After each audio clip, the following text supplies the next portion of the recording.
আসসালামু আলাইকুম। মার্চ ফরওয়ার্ডের সম্মানিত সদস্যবৃন্দ, আপনারা যারা আজকে লাইভ অনুষ্ঠান শুনছেন এবং মার্চ ফরওয়ার্ডের থেকে বাইরে যারা আউটসাইডার্স যারা আছেন তারাও যারা শুনছেন আজকে মার্চ ফরওয়ার্ডের লাইভ প্রোগ্রাম, আপনাদের সবাইকে শুভেচ্ছা জানাই। আমাদের আলোচনা অনুষ্ঠানে আমাদের আজকের আলাপচারিতায় আপনাদেরকে সবাইকে শুভেচ্ছা জানাই, স্বাগত জানাই। আপনারা সকলে আমাদের সাথে থাকুন। আর বিশেষ করে যারা মার্চ ফরওয়ার্ডের রেজিস্টার্ড মেম্বার্স যারা আছেন, মার্চ ফরওয়ার্ড পেজ এবং গ্রুপের যারা সদস্যরা রয়েছেন, তাদের সবাইকে বলছি আজকে আমরা সৌভাগ্যবান যে খুব গুরুত্বপূর্ণ একজন অতিথিকে, একজন সম্মানিত আলোচককে আমরা সাথে পেয়েছি। ওনাকে অতিথিও ঠিক বলা যাবে না, উনি হচ্ছে মার্চ ফরওয়ার্ডের একজন সম্মানিত উপদেষ্টা। সুতরাং উনি ওই অর্থে অতিথি নন, উনি আমাদেরই একজন, আমাদের সিনিয়র, আমাদেরকে গাইড করেন সব সময়।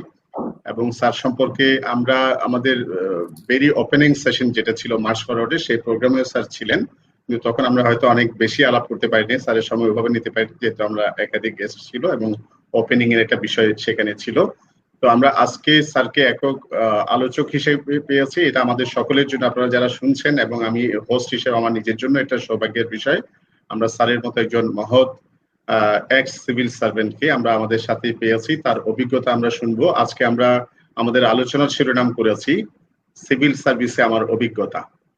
তো সিভিল সার্ভিস এটা একটা খুবই গুরুত্বপূর্ণ কাজ এবং আমাদের সার্ভিসগুলোর মধ্যে খুবই গুরুত্বপূর্ণ একটা অংশ। রাষ্ট্রীয় কাঠামোয় সিভিল সার্ভিস একটা অপরিচ্ছেদ্য একটা অংশ। সেখানে যারা কথা বলতে পারবেন তাদের মধ্যে খুবই সিনিয়র এবং খুবই উপযুক্ত একজনকে আমরা সাথে পেয়েছি। তিনি হচ্ছেন সরকারের সাবেক সচিব জনাব মোহাম্মদ জামাল উদ্দিন আহমেদ।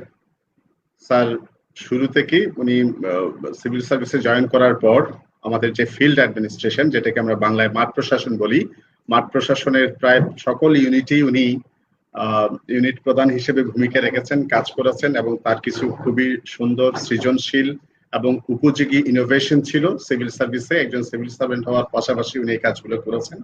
আমরা তার কাছ থেকে বিস্তারিত শুনবো। আমরা আমাদের সম্মানিত অতিথি শ্রদ্ধেয় জামাল উদ্দিন আহমেদ স্যারকে আমাদের প্রোগ্রামে স্বাগত জানাই। স্যার, আপনি কি শুনতে পাচ্ছেন? হ্যাঁ, আমি শুনতে পাচ্ছি। আমি আপনাকে শুভেচ্ছা জানাই স্যার আমাদের প্রোগ্রামে, আপনাকে কৃতজ্ঞতা জানাই। আমি স্যার আপনার কাছেই আসছি এখনই। আমি একটু যারা শুনছেন মার্চ ফরওয়ার্ডের সম্মানিত সদস্যবৃন্দ এবং আমাদের যারা আজকের যারা ভিউয়ার্স যারা আছেন তাদের সবাইকে বলি, এটা একটা দুর্লভ সুযোগ। স্যার খুবই ভালো বলেন, যখন বলা শুরু করবে তখন আপনারা বুঝতে পারবেন। এবং স্যারের কাছ থেকে কোনো বিষয় জেনে নেওয়ার, বিশেষ করে যারা সিভিল সার্ভেন্ট এক্সপেক্টেন্ট, যারা সিভিল সার্ভিস হতে চান ফিউচার, তাদের জন্য তার বিশাল অভিজ্ঞতা এবং তাদের বলার জন্য স্যার হচ্ছেন খুবই উপযুক্ত একজন ব্যক্তি। সুতরাং আপনাদের যদি কোনো প্রশ্ন থাকে আপনারা প্লিজ কমেন্টে সেই প্রশ্নগুলো করবেন। স্যারের সময় এবং সুযোগ হলে স্যারের আলোচনা আমরা শুনবো। স্যার সময় সুযোগ হলে আপনাদের প্রশ্নগুলোর উত্তর দেওয়ার চেষ্টা করবেন। আপনারা এটা করবেন। এক, দুই নম্বর হচ্ছে একটা ভালো জিনিস শুধু আসলে নিজে উপভোগ করা নয়, এটা অন্যের জন্য ছড়িয়ে দেওয়াটাও একটা গুরুত্বপূর্ণ কাজ। আমরা মার্চ ফরওয়ার্ডে এই বিষয়গুলো আমাদের মার্চ ফরওয়ার্ডের সম্মানিত যিনি ফাউন্ডার এবং চিফ প্যাট্রন, আমাদের সকলের শ্রদ্ধেয় বাদল সৈয়দ স্যার, উনি নিজেও সবসময় একটা কথা বলেন, আমরা মূল্যবোধ সম্পন্ন, মানবিক, নৈতিকভাবে বলিয়ান মানুষ চাই, আর শুধু ক্যারিয়ারিস্ট চায় না। সুতরাং যারা ভালো কিছু ছড়িয়ে দিতে চান তাদের জন্যই তো মার্চ ফরওয়ার্ড। আপনারা সকলে আজকে আমাদের সম্মানিত স্যারের সাথে যে প্রোগ্রামটা হচ্ছে, এই প্রোগ্রামটা নিজেদের টাইমলাইনে শেয়ার করে রাখুন, নিজেরা শেয়ার করুন, যাতে আপনাদের ফ্রেন্ডস এন্ড ফ্যামিলি, আপনাদের বন্ধুরা, ছোট ভাই বোন যারা আছে তারা শুনতে পারেন, এবং যাদের শোনা উচিত বলে আপনারা মনে করেন, আপনাদের সাথে যারা এই মার্চের একজন প্যাসেঞ্জার, বিশেষ সিভিল সার্ভেন্ট ক্যাডার হওয়ার পথে যারা কাজ করছেন, সময় বিনিয়োগ করছেন, শ্রম দিচ্ছেন, তাদেরকে আপনারা মেনশন করুন, যাতে তারাও দ্রুত এই আলোচনাটা সম্পৃক্ত হতে পারে। তো আমি এখন আর আমার নিজের আলোচনা বাড়াচ্ছি না, আপনারা একটু শেয়ার করুন। আমরা সরাসরি আমাদের শ্রদ্ধেয় জামাল স্যারের কাছে চলে যাচ্ছি। স্যারের কাছে আমার প্রথম শুরুতেই একটা প্রশ্ন, স্যার কেমন আছেন? সার্বিকভাবে মিলিয়ে আমরা যে করোনা পরিবেশ, আজকেও আমরা দেখলাম আমরা আবার নতুন করে 1 মাসের জন্য শিক্ষা প্রতিষ্ঠানগুলো বন্ধ করে দেওয়া হয়েছে। দ্যাট মিনস আমরা হয়তো এগুলো থেকে এখনো সন্তোষজনক ভাবে উত্তরণ ঘটাতে পারিনি সব সার্বিকভাবে মিলিয়ে। তো স্যার, এই অবস্থা আপনি কেমন আছেন যদি একটু বলতেন প্লিজ। আমি সম্মানিত হোস্ট ওবায়দুল্লাহ এবং যারা শুনছেন দেখছেন সবাইকে সাদর সম্ভাষণ জানাচ্ছি। আমার সশ্রদ্ধ সম্ভাষণ। আসলে এখন বৈরী সময়ের বিচারে বলতে গেলে পৃথিবী একটি ব্যতিক্রমী সময় অতিক্রম করছে। তো এই ব্যতিক্রমী সময়েও আজকে আমি একটু আজ বা গত দুদিন ধরে খুব আনন্দ আছি এই জন্যে যে আমি বরাবরই মনে করি যে বাংলাদেশ নয়, পৃথিবীকে পাল্টে দেওয়ার মতো, পরিবর্তন করার মতো শক্তি আমাদের তারুণ্যের আছে, আমাদের যুব শক্তির আছে। তার একটি দৃষ্টান্ত আমার মনে হয় ইতিমধ্যে সবাই জেনে গেছেন যে 61তম বিশ্ব গণিত অলিম্পিয়াডে, আন্তর্জাতিক গণিত অলিম্পিয়াডে বাংলাদেশ সিলভার এবং 1টি এবং 5টি ব্রোঞ্জ জিতেছে। বিশ্ব পরিসরে আমাদের এই তরুণদের এই বিজয় আমি বরাবরের মতো আজও খুব উপভোগ করছি, এবং এর মধ্য দিয়ে আমি আজকের যে এই আয়োজনের মধ্য দিয়ে যারা মানে উত্তীর্ণ হয়েছেন, যারা পদক পেয়েছেন, তাদেরকে আমি আমার পক্ষ থেকে অভিবাদন জানাচ্ছি।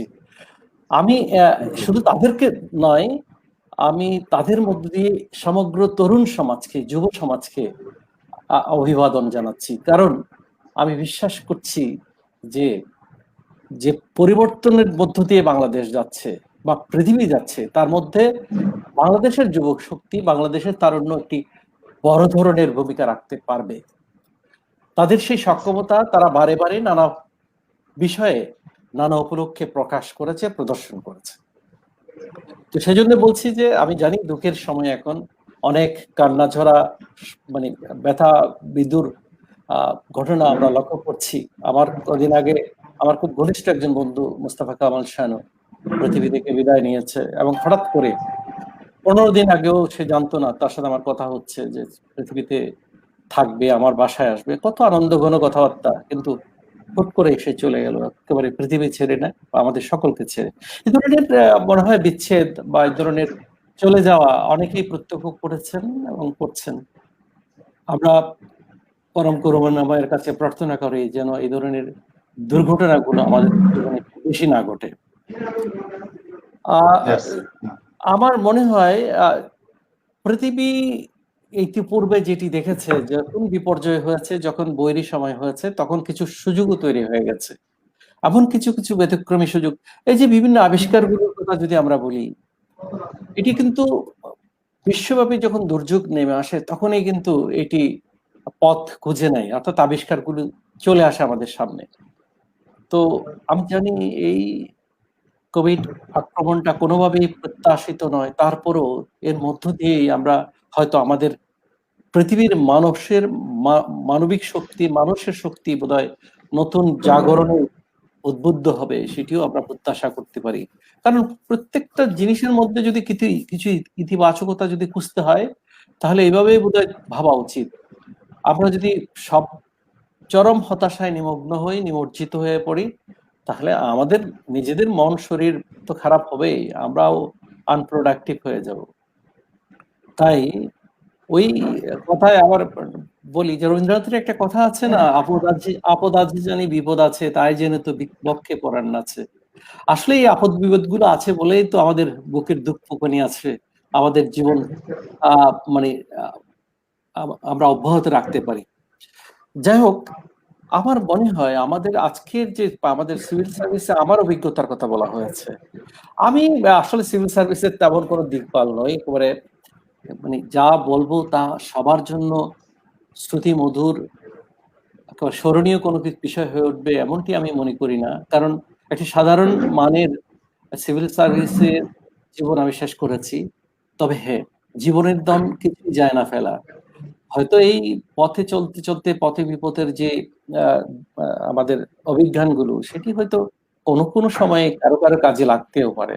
সেই জন্য হয়তো এই কথাগুলো বলে গেলে নেহায়েত খারাপ হবে না। সবচেয়ে বড় কথা হচ্ছে যারা এত প্রীতি দিয়ে, এত ভালোবাসা দিয়ে আমাকে এখানে সংযুক্ত করেছেন, তাদের দাবি মেটানোর একটা দায়িত্ব আমার দিক থেকে আছে। তাই আমি আমার মতো করে আমি বলে যাই, আমি খুব ইনফর্মালি বলতে চাই, এবং মানে অনানুষ্ঠানিক যেটাকে বলা যেতে পারে, এই কারণে যে আসলে আনুষ্ঠানিকতার মধ্যে এক ধরনের আড়ষ্টতা থাকে। মানে যতই আনুষ্ঠানিক হব ততই আড়ষ্ট একটা অবস্থা তৈরি হবে। যতই আমি বলবো অনানুষ্ঠানিক হবো, ততই বেশি একটু খোলামেলা ভাব তৈরি হবে। এই জন্যই তরুণ বন্ধু যারা আছে তাদেরকে আমি বলবো যে যদি মানে কোনো জিজ্ঞাসা থাকে তাহলে তারা যেন তারা করতে পারেন, এবং আমি ওয়াহিদুল্লাহকে আপনাকে অনুরোধ করবো, আমার হয়তো এত পরে টরে সবকিছু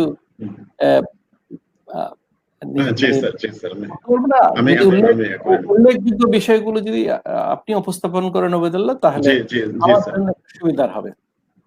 স্যার তাই হবে স্যার। আমি শুরুতে আপনি যেহেতু স্যার আপনি বলছেন আপনি ইনফরমালি বললে, এবং সেটা আপনি তো আসলে আমাদের ঘরোয়া একজন অভিভাবক, আমরা সেই অর্থে জিনিসটাকে নিচ্ছি। আমি স্যার শুরুতে আপনার কথা বলার জন্য সুবিধা হবে এবং আমাদের জানার জন্য, আমাদের আগ্রহের জন্য সুবিধা হবে স্যার, দুই একটা পার্সোনাল প্রশ্ন করেই মূল আলোচনাতে আসতে চাচ্ছি। সেটা হচ্ছে আপনি স্যার সিভিল সার্ভিসে আসার ক্ষেত্রে আপনার প্রেক্ষাপটটা কি ছিল? আপনার লেখাপড়া বা আপনি কোন পরিবেশে বড় হয়েছিলেন এবং সিভিল সার্ভিসে কেন আসছিলেন? আপনাদের সময় আপনাদের অনেক বন্ধুরা তো প্রাইভেট সেক্টর বা আদার সেক্টরগুলোতে, অন্যান্য সেক্টরগুলোতে গিয়েছিলেন। আপনি সিভিল সার্ভিসে আসার প্রেক্ষাপটটা কি ছিল, যদি আমাদেরকে একটু সংক্ষেপে বলতেন স্যার। আসলে মানে এটি যে খুব মানে বলার মতো কিছু তো তেমন নয়, তারপরেও আমার মনে হয় যে প্রশ্ন যখন এসছে, আমার মনে হয় আমি একটু শুরু করি এভাবে। আসলে আমাদের মানে আমাদের আশেপাশে, আমার অর্থাৎ আমাদের পরিবারে চাকরিজীবী নেই বললেই চলে। আমার বাবা একজন ব্যবসায়ী ছিলেন। আমি মানে ঠাট্টা করে বলি 14 গোষ্ঠীতে আমি ছাড়া আর কেউ চাকরিজীবী নেই। তো এই কারণে আমিও কখনো যখন শিক্ষা প্রতিষ্ঠানে ছিলাম, অর্থাৎ যখন ইউনিভার্সিটি লেখাপড়া করছি, তখনই ভাবিনি কখনো চাকরিতে আসবো বা চাকরি করব। আমার মানে ওই যে তাজারতি ব্যবসা, এই ধরনের একটা মানে মনের মধ্যে গেঁথে যাওয়া জিনিস ছিল। এবং আরো একটা কথা হচ্ছে যে চট্টগ্রামবাসীর একটা সীমাবদ্ধতা থাকে, সেটা হচ্ছে যে তারা এই চট্টগ্রামের বাইরে, গণ্ডির বাইরে তারা খুব বেশি ভাবতে পারে না, বা বিশেষ করে আমাদের সময় খুব বেশি পারতো না। ব্যতিক্রমী মানুষগুলো, মানে প্রতিভাবান মানুষগুলো বেরিয়ে এসছেন নানাভাবে, তাদের প্রতিভার স্ফুরণ ঘটিয়েছেন, নানাভাবে প্রতিভার দৃষ্টান্ত রেখেছেন। একটা নয়েজ হচ্ছে, আমার মনে হয় একটু নয়েজ যিনি করছে, একটা নয়েজ হচ্ছে। হ্যাঁ স্যার, আমি দেখতেছি স্যার, আপনি কথা বলুন। তো আমি যেটা হয়েছে, আমি মাস্টার্স পাস করার পরে আমার বাবাকে গিয়ে বললাম যে ব্যবসা করবো, টাকা দেন। তো তিনি বললেন যে ব্যবসা তো আসলে মাস্টার ডিগ্রি পাস করলে হয় না, ব্যবসা শিখতে হয়। আমি একটু মানে অন্যভাবে বললাম যে না, আমার কাছে এক ধরনের আত্মবিশ্বাস ছিল যে ব্যবসা না শিখলেও আমি পারবো ব্যবসা করতে। তিনি খুব উদার চিত্তের মানুষ ছিলেন, তিনি আমাকে কিছু টাকা দিলেন, কিন্তু বললেন দেখো আমি জানি যে তুমি অনেক কিছুই পারবে, কিন্তু ব্যবসা করতে গেলে তোমাকে অন্য কোনো ব্যবসায়ীকে অনুসরণ করতে হবে, তার কাছ থেকে শিখতে হবে। তো আমি কেন জানি না আমার এই অনুশাসনটি আমি খুব বেশি মানতে পারিনি। আমি নিজে নিজেই ব্যবসা শুরু করে দিয়েছি এবং যথারীতি আমি ব্যবসাতে ফ্লপ করেছি। এবং আমি যখন ফ্লপ করেছি, অর্থাৎ আমার বাবার দেওয়া যে পুঁজি সেটি সর্বাংশে যখন ক্ষয় হয়ে গেছে, হারিয়ে গেছে, আমি তখন বুঝতেই পারিনি কিভাবে এত টাকা হারিয়ে গেল। যাই হোক, ঠিক সেই সময়ে আমি যেখানে থাকতাম, আমি 16 শহর চট্টগ্রামের একটা এলাকাতে ওখানে থাকতাম। ওখানে আমরা অনেকগুলো ইউনিভার্সিটির শিক্ষার্থী, মানে যারা পাশ করে গেছে, তা অতীতে একসাথে আমরা ছিলাম, তারা থাকতাম। তাদের মধ্যে আমার এক বন্ধু, মানে ঘনিষ্ঠ বন্ধু বললেন যে আপনার জায়গা কিন্তু চাকরিতে, আপনি সিভিল সার্ভিস পরীক্ষা দেন। তো আমি খুব বেশি আগ্রহ প্রকাশ করিনি, কিন্তু আবার এখন শ্রদ্ধার সাথে স্মরণ করছি, বোধহয় এখন আলাউদ্দিন চৌধুরী কলেজের অধ্যক্ষ নুরুল আলম, তিনি আমার ফর্মটা ফিল আপ করে জমা দিয়েছেন পোস্ট অফিসে, চালানটাও তিনি তৈরি করেছেন, এবং ওভাবে আমার মোটামুটি পরীক্ষা রেজিস্ট্রেশন করা, এবং যথারীতি আমি পরীক্ষায় মানে অংশগ্রহণ করেছি নেহায় ঠেকায় পড়ে। অর্থাৎ যখন আমার আসলে বাবার কাছেও ফিরে গিয়ে কিছু বলার সুযোগ ছিল না, কারণ চরম শিক্ষা আমি এর মধ্যে পেয়ে গেছি। তারপরে পরীক্ষা দেওয়ার পরে আমার খুব আশা হচ্ছিল না যে, কারণ ইতিমধ্যে আমি দেখেছি যে আমার পরে প্রায় 4টি ব্যাচ বিশেষ পরীক্ষায় অংশগ্রহণের সুযোগ পাচ্ছে। আমি একটু বিলম্ব করে ফেলেছি এবং সত্যি আজকে যদি বলি যে আমি বিশেষ পরীক্ষার প্রথম দিনে আমি হয়তো মানে পরীক্ষার হলে গিয়ে আমার আসনটি খুঁজে নিয়েছি, কিন্তু দ্বিতীয় দিন থেকে আমি 5 মিনিট পরে হলে যেতাম, 5 মিনিট আগে হল থেকে বেরিয়ে আসতাম, এই কারণে যে আমার লজ্জা লাগতো যে কনিষ্ঠ অনেক বন্ধুর সাথে আমি পরীক্ষা দিচ্ছি, নিজকে কেমন যেন একটু একটু ব্যর্থ মানুষ মনে হচ্ছিল। যাই হোক, দেখা গেল যে আমাদের ওইখানে আমরা যেখানে থাকতাম সেখানে 11 জন আমরা পরীক্ষার্থী ছিলাম এবং মানে এটি আজকে মানে স্মরণে আসছে যে ওই 11 জন সবাই আমরা বিশেষ পরীক্ষা দিয়েছি। ফরচুনেটলি আমি একজন সেখান থেকে আউট অফ 11 আমি নমিনেশন পেয়েছি। এটা হচ্ছে গোড়ার কথা। এটা এখানে মহৎ বা বিশাল কোনো অনুপ্রেরণাদায়ী কোনো ঘটনা নেই, সুতরাং এটি মানে আগ্রহ ভরে জিজ্ঞেস করেছেন বলে আমি বলেছি। তবে হ্যাঁ, একটি কথা না বললেই নয়, সেটি হচ্ছে যে যেখানেই অবস্থান করি না কেন, মানে আমার কথা হলো যে আমি শুরু থেকে আমার দৃষ্টিভঙ্গিকে কোন দিকে নিয়ে কিভাবে মানে দেখেছি, আমার সার্ভিসকে কিভাবে দেখেছি, আমার জীবনকে আমি কিভাবে দেখেছি। আমরা যখন মানে একেবারে বাল্যকালে ছিলাম, তখন আমাদের এলাকাকে ভিত্তি করে আমরা একটা প্রতিষ্ঠান গড়েছিলাম, একটা মানে সমিতি কেন্দ্র করেছিলাম, দক্ষিণ গোবিন্দারখিন মুকুলদের আসর। আমাদের একজন মানে আমাদের অভিভাবক আনোয়ার চাচা, উনি আমাদেরকে সংগঠিত করেছিলেন এবং এই ওখানে ওই ক্লাস 4-এ থাকার সময় ওই সংগঠনের আমি প্রতিষ্ঠাতা সাধারণ সম্পাদক ছিলাম, এত অল্প বয়সে। এবং তখন থেকে আমাদের মটোটা ছিল, আমাদের উদ্দেশ্যটা ছিল এই সমিতি গড়ার মাধ্যমে আমরা মানুষের সেবা করব, মানুষের কাছে যাব, মানুষের আস্থা অর্জন করব এবং সাথে সাথে নিজকে গড়ে তুলব। আমাদের চট্টগ্রামের মানুষের আঞ্চলিকতার যে টানটা আছে, আমারও আছে, এখনো আছে, ফেলতে পারিনি। তারপরে যা আছে আমরা মনে করেছি যে চর্চার মাধ্যমে বোধহয় সেটি কাটিয়ে উঠতে পারবো। মানে যেই দৃষ্টিভঙ্গি তৈরি হয়েছে আমার, আমি মনে করি সেটি কৈশোর বা বাল্য থেকে হয়েছে। আসলে এখন প্রশ্ন হচ্ছে যে একটি কথা নানাভাবে আসে যে 4 লাখ বিশেষ পরীক্ষা দেয়, সবাই তো উত্তীর্ণ হয় না, সবাই, আবার অনেকে আছে মানে 2বার পরীক্ষা দিয়েছি, 3বার পরীক্ষা দিয়েছি, অনেক খুব বেশি মানে সফলতার শেষ প্রান্তে পৌঁছাতে পারিনি। আমি কেন জানি না তাদেরকে বলতে চাই, কেন জানি না বলতে চাই, মানে আমি বলি যে আগামীবার যেটি দেবেন, যা দেবেন, আগামীতে যে পরীক্ষায় অংশগ্রহণ করবেন সেখানে সফল হওয়ার সম্ভাবনা আমি বলবো অনেক আছে, অনেক বেশি আছে। কারণ গতকালকের আপনি আর আজকের আপনি এক নন। পৃথিবীতে সকল প্রাণীর মধ্যে মানুষই একমাত্র প্রাণী যেই প্রাণী প্রতিদিন জন্মগ্রহণ করতে পারে। মানুষ চাইলে আমি আজকে যেমন আজকে এক জন্মগ্রহণ করলাম, আবার আজকের আমিকে পেছনে ফেলে কালকে আবার আমি জন্মগ্রহণ করলাম। এভাবে মানুষ নিজে নতুন নতুন মানে জন্মের মাধ্যমে অগ্রসর হতে পারে, যেখানে মার্চ ফরওয়ার্ড মানে অগ্রসর হওয়া, অগ্রগামী হওয়া।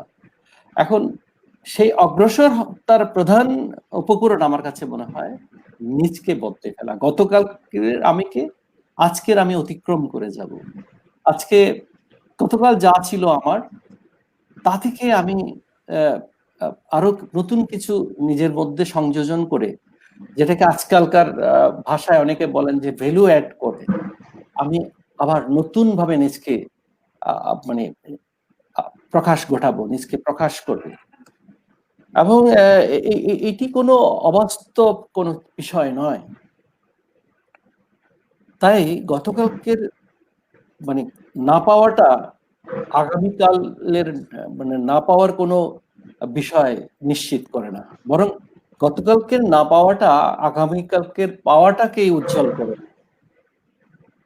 গতকাল কেন পাইনি সেটি তো ইতিমধ্যে যা হয়তো বুঝতে পেরেছি, তাই আমি গতকালের চেয়ে আজকে বেশি সমৃদ্ধ, আজকে ঋদ্ধ হয়েছি অভিজ্ঞতায়। তাই আগামীকাল আমাকে যেই পথ সামনে নিয়ে যাবে সেটি আরো উজ্জ্বলতর, আরো সফলতার। মানে রবীন্দ্রনাথের একটা কথা মানে আমি বলি যে রবীন্দ্রনাথ একটি মানে একটি কবিতায় এইভাবে বলেছেন যে আমারে তুমি অশেষ করেছো এমনই লীলাতব, এটা স্রষ্টার উদ্দেশ্যে বলা। আমারে তুমি অশেষ করেছো এমনই লীলাতব, ফুরায়ে ফেলে আবার ভরেছো জীবন নবল। প্রতিদিনই নতুন নতুন জীবনে আমি নতুন ভাবে প্রকাশ করছি। এই যে সুযোগ, এই যে প্রাপ্তি, এই যে সুযোগ, এই যে প্রাপ্তি, এটা মানুষ হিসেবে জন্মাবার কারণে আমরা পেয়েছি। আর আমাদের যে প্রাপ্তি ছিল সেটির যত সীমাবদ্ধতা ছিল তার চেয়ে বেশি সুযোগ এখন চলে এসছে। এখন গুগল হাতের মুঠোয়, অজানাকে জানার জন্য খুব বেশি পরিশ্রম করতে হয় না, ন্যূনতম ধারণা একটু চাইলেই পাওয়া যায়। তার মানে মিস্টার গুগল আপনাকে সবসময় সাহায্য দিচ্ছে, সবসময় সমৃদ্ধ হওয়ার জন্য আপনি হাতের কাছে উপকরণ পাচ্ছেন। আর অতীতে আমরা যখন মানে এরকম জিজ্ঞাসা তৈরি হতো আমাদের মধ্যে, তখন আমরা যখন জানতে চাইতাম আমাদেরকে বিজ্ঞ প্রাজ্ঞ মানুষকে খুঁজে নিতে হতো, কিংবা সেই পুস্তকটিকে খুঁজে নিতে হতো, সেই বইটি খুঁজে নিতে হতো যেটিতে এই ধরনের মানে জ্ঞান আমি পাবো।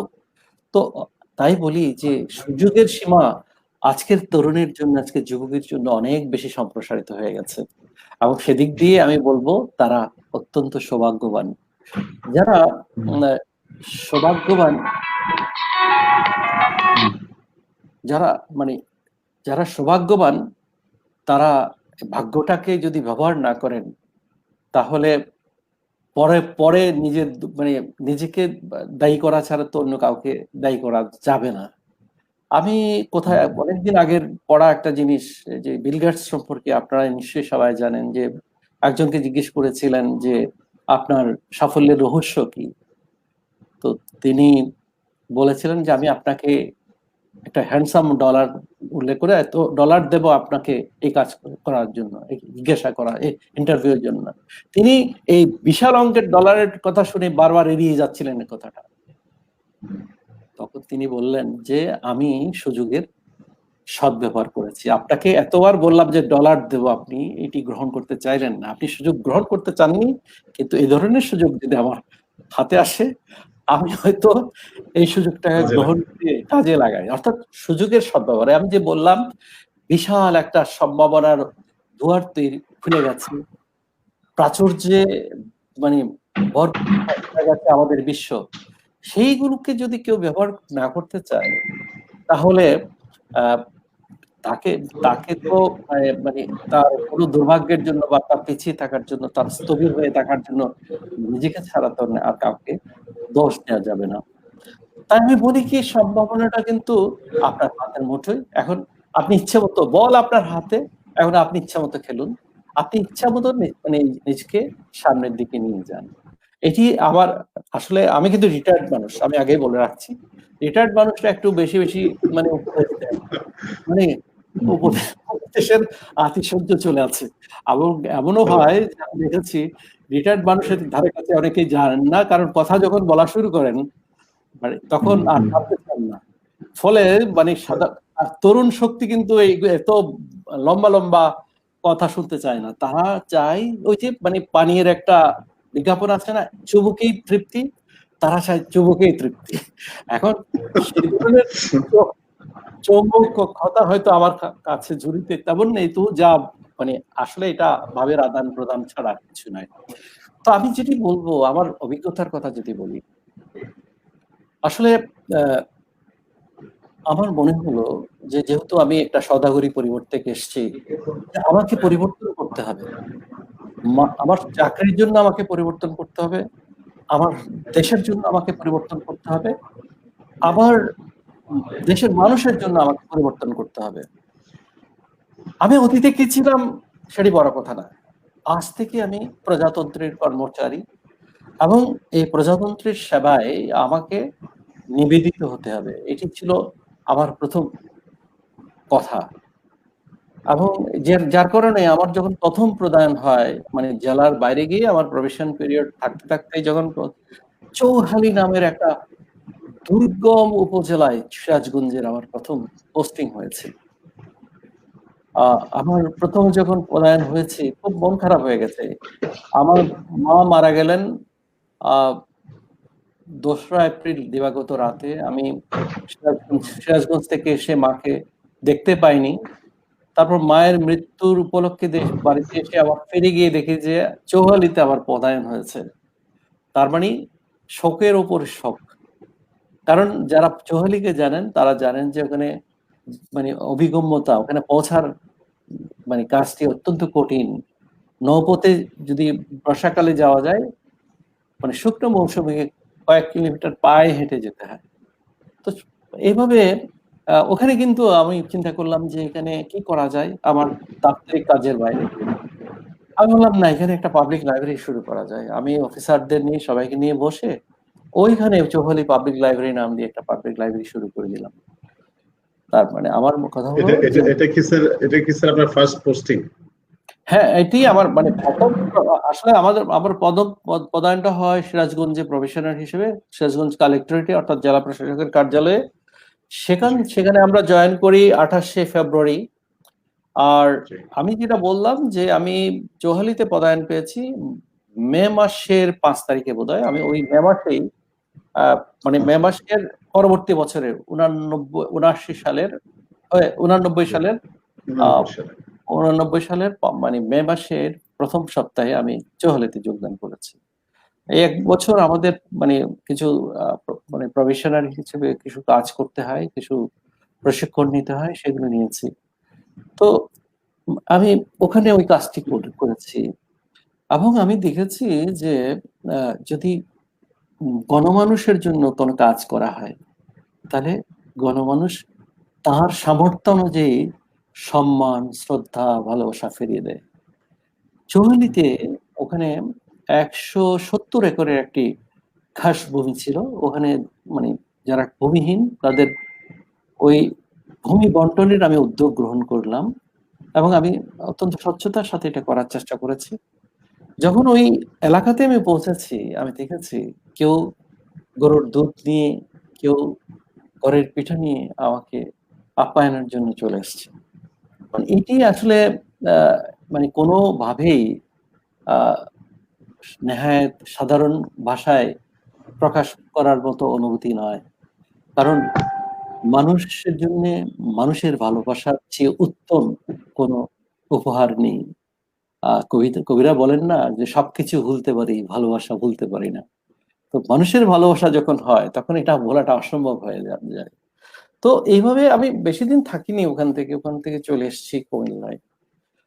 তো আমি যেটি বলবো যে পরিবর্তনকামী আমরা যদি হই তাহলে আমাদের প্রত্যেকেরই সামর্থ্য আছে, শক্তি আছে পরিবর্তনের সূচনা করার, পরিবর্তন করার।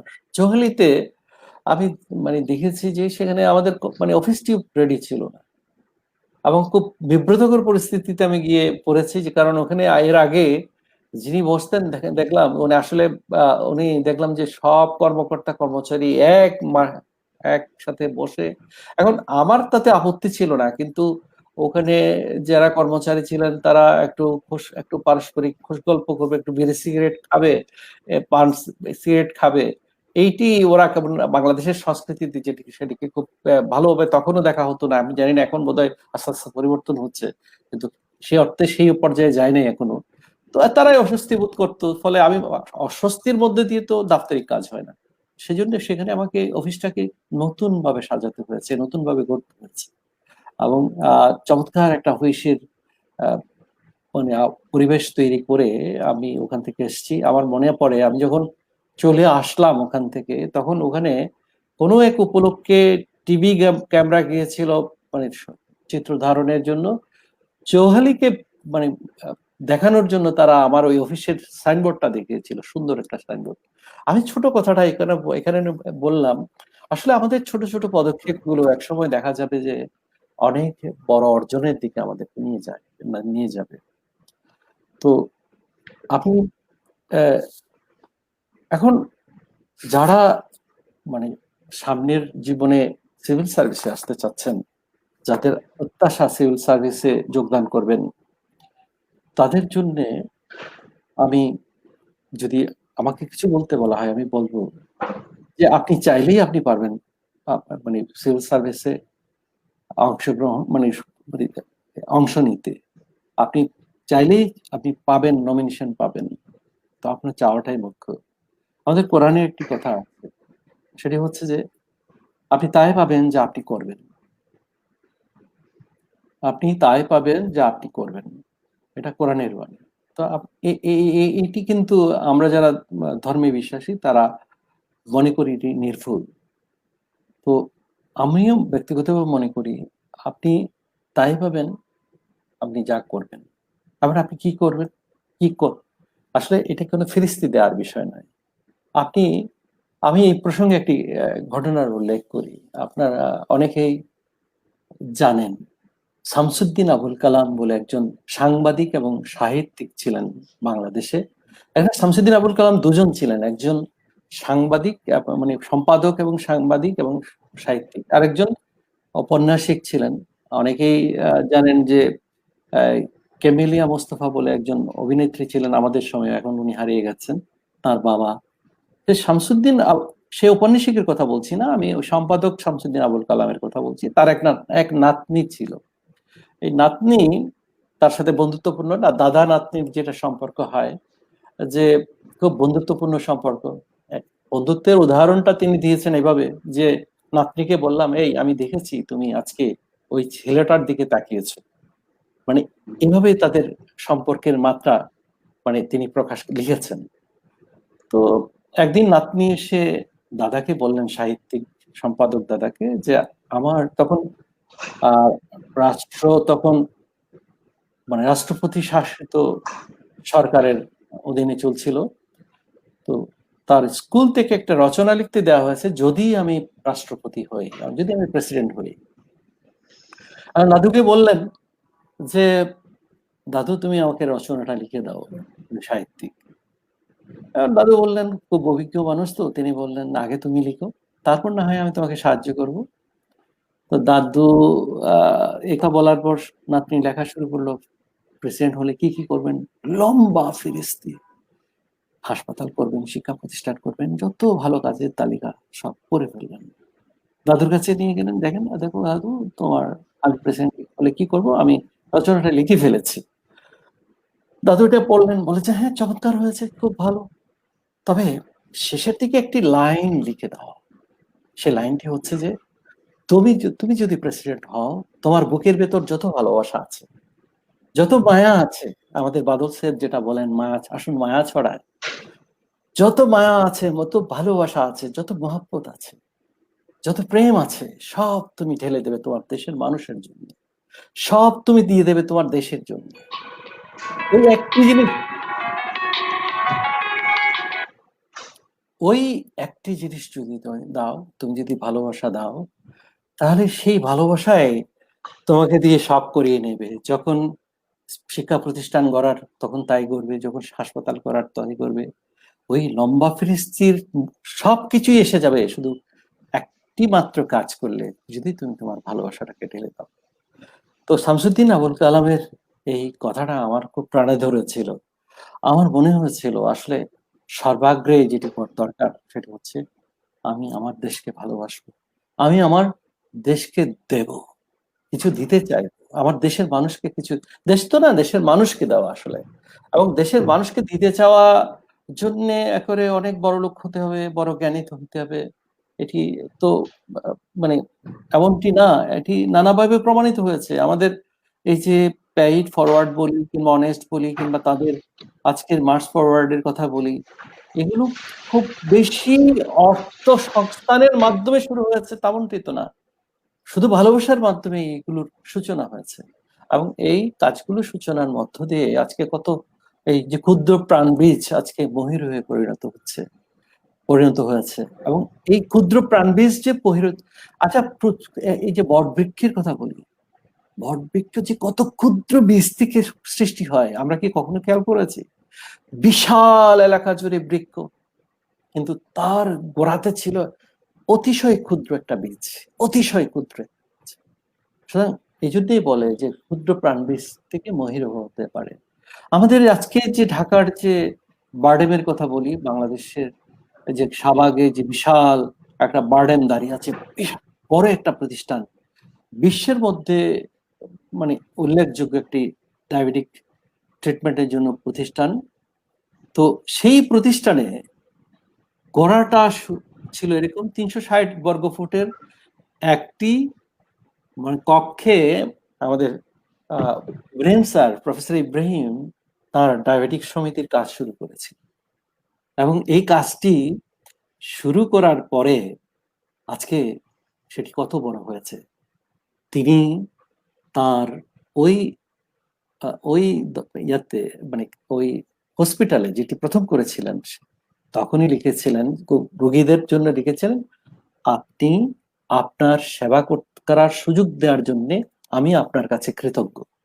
ডক্টর ইব্রাহিমের এই দৃষ্টিভঙ্গির কারণে, এই ভালোবাসার কারণে আজকে বাংলাদেশ পেয়েছে বারডেমের একটা বিশাল নাম, বিশাল প্রতিষ্ঠান, এবং বাংলাদেশের সর্বত্র ছড়িয়ে আছে তাদের শাখা প্রশাখা। একজন মানুষ শুধু এক টুকরো ভালোবাসা দিয়ে বাংলাদেশকে যদি এত উজ্জ্বল করতে পারে, এত ভাবে মানে আলোকিত করতে পারে, তাহলে আমরা যদি সবাই একটু একটু করে ভালোবাসা ধারণ করি, তাহলে কি ঘটবে, কত বড় বিপ্লব ঘটবে আমরা কি একটু কল্পনা করতে পারি? আপনি আরো উদাহরণ তো আছে ইতিহাসে। এই যে বিশ্বযুদ্ধের সময় ফ্লোরেন্স নাইটিঙ্গেল মানে যুদ্ধক্ষেত্রে গিয়ে মোমবাতি হাতে খুঁজে খুঁজে দেখছে কোথায় মানে আহত সৈনিক আছে, তাদেরকে নিয়ে গিয়ে শুশ্রূষা দিচ্ছে। আমরা বলি লেডি উইথ ক্যান্ডেল, মানে মোমবাতি হাতে আমরা যে মহিষী নারী, সেই মোমবাতিটি আজকে পৃথিবীর দেশে দেশে সর্বত্র ছড়িয়ে পড়েছে। সেই মোমবাতির আলো পৃথিবীকে আলোকিত করেছে। একজন লেডির একটি মোমবাতির আলো আজকে পৃথিবী পরিবর্তন করে দিয়েছে। সুতরাং আমার মনে হয় যে আমরা যদি সেরকম আরেক ছোট্ট মানে মোমবাতি হাতে দাঁড়িয়ে যায়, তাহলে আমরা কি করতে পারবো? আমরাও পারবো। বিশেষ করে আমি বলছি, কিন্তু আজকে যেহেতু তরুণদের সাথে মিশে গেছি, আমাদের একজন শিক্ষক ছিলেন, আমাদের খুব রসিয়ে রসিয়ে পড়াতেন। তো আমরা ওনার সাথে আমরাও খুব দুষ্টুমি করতাম।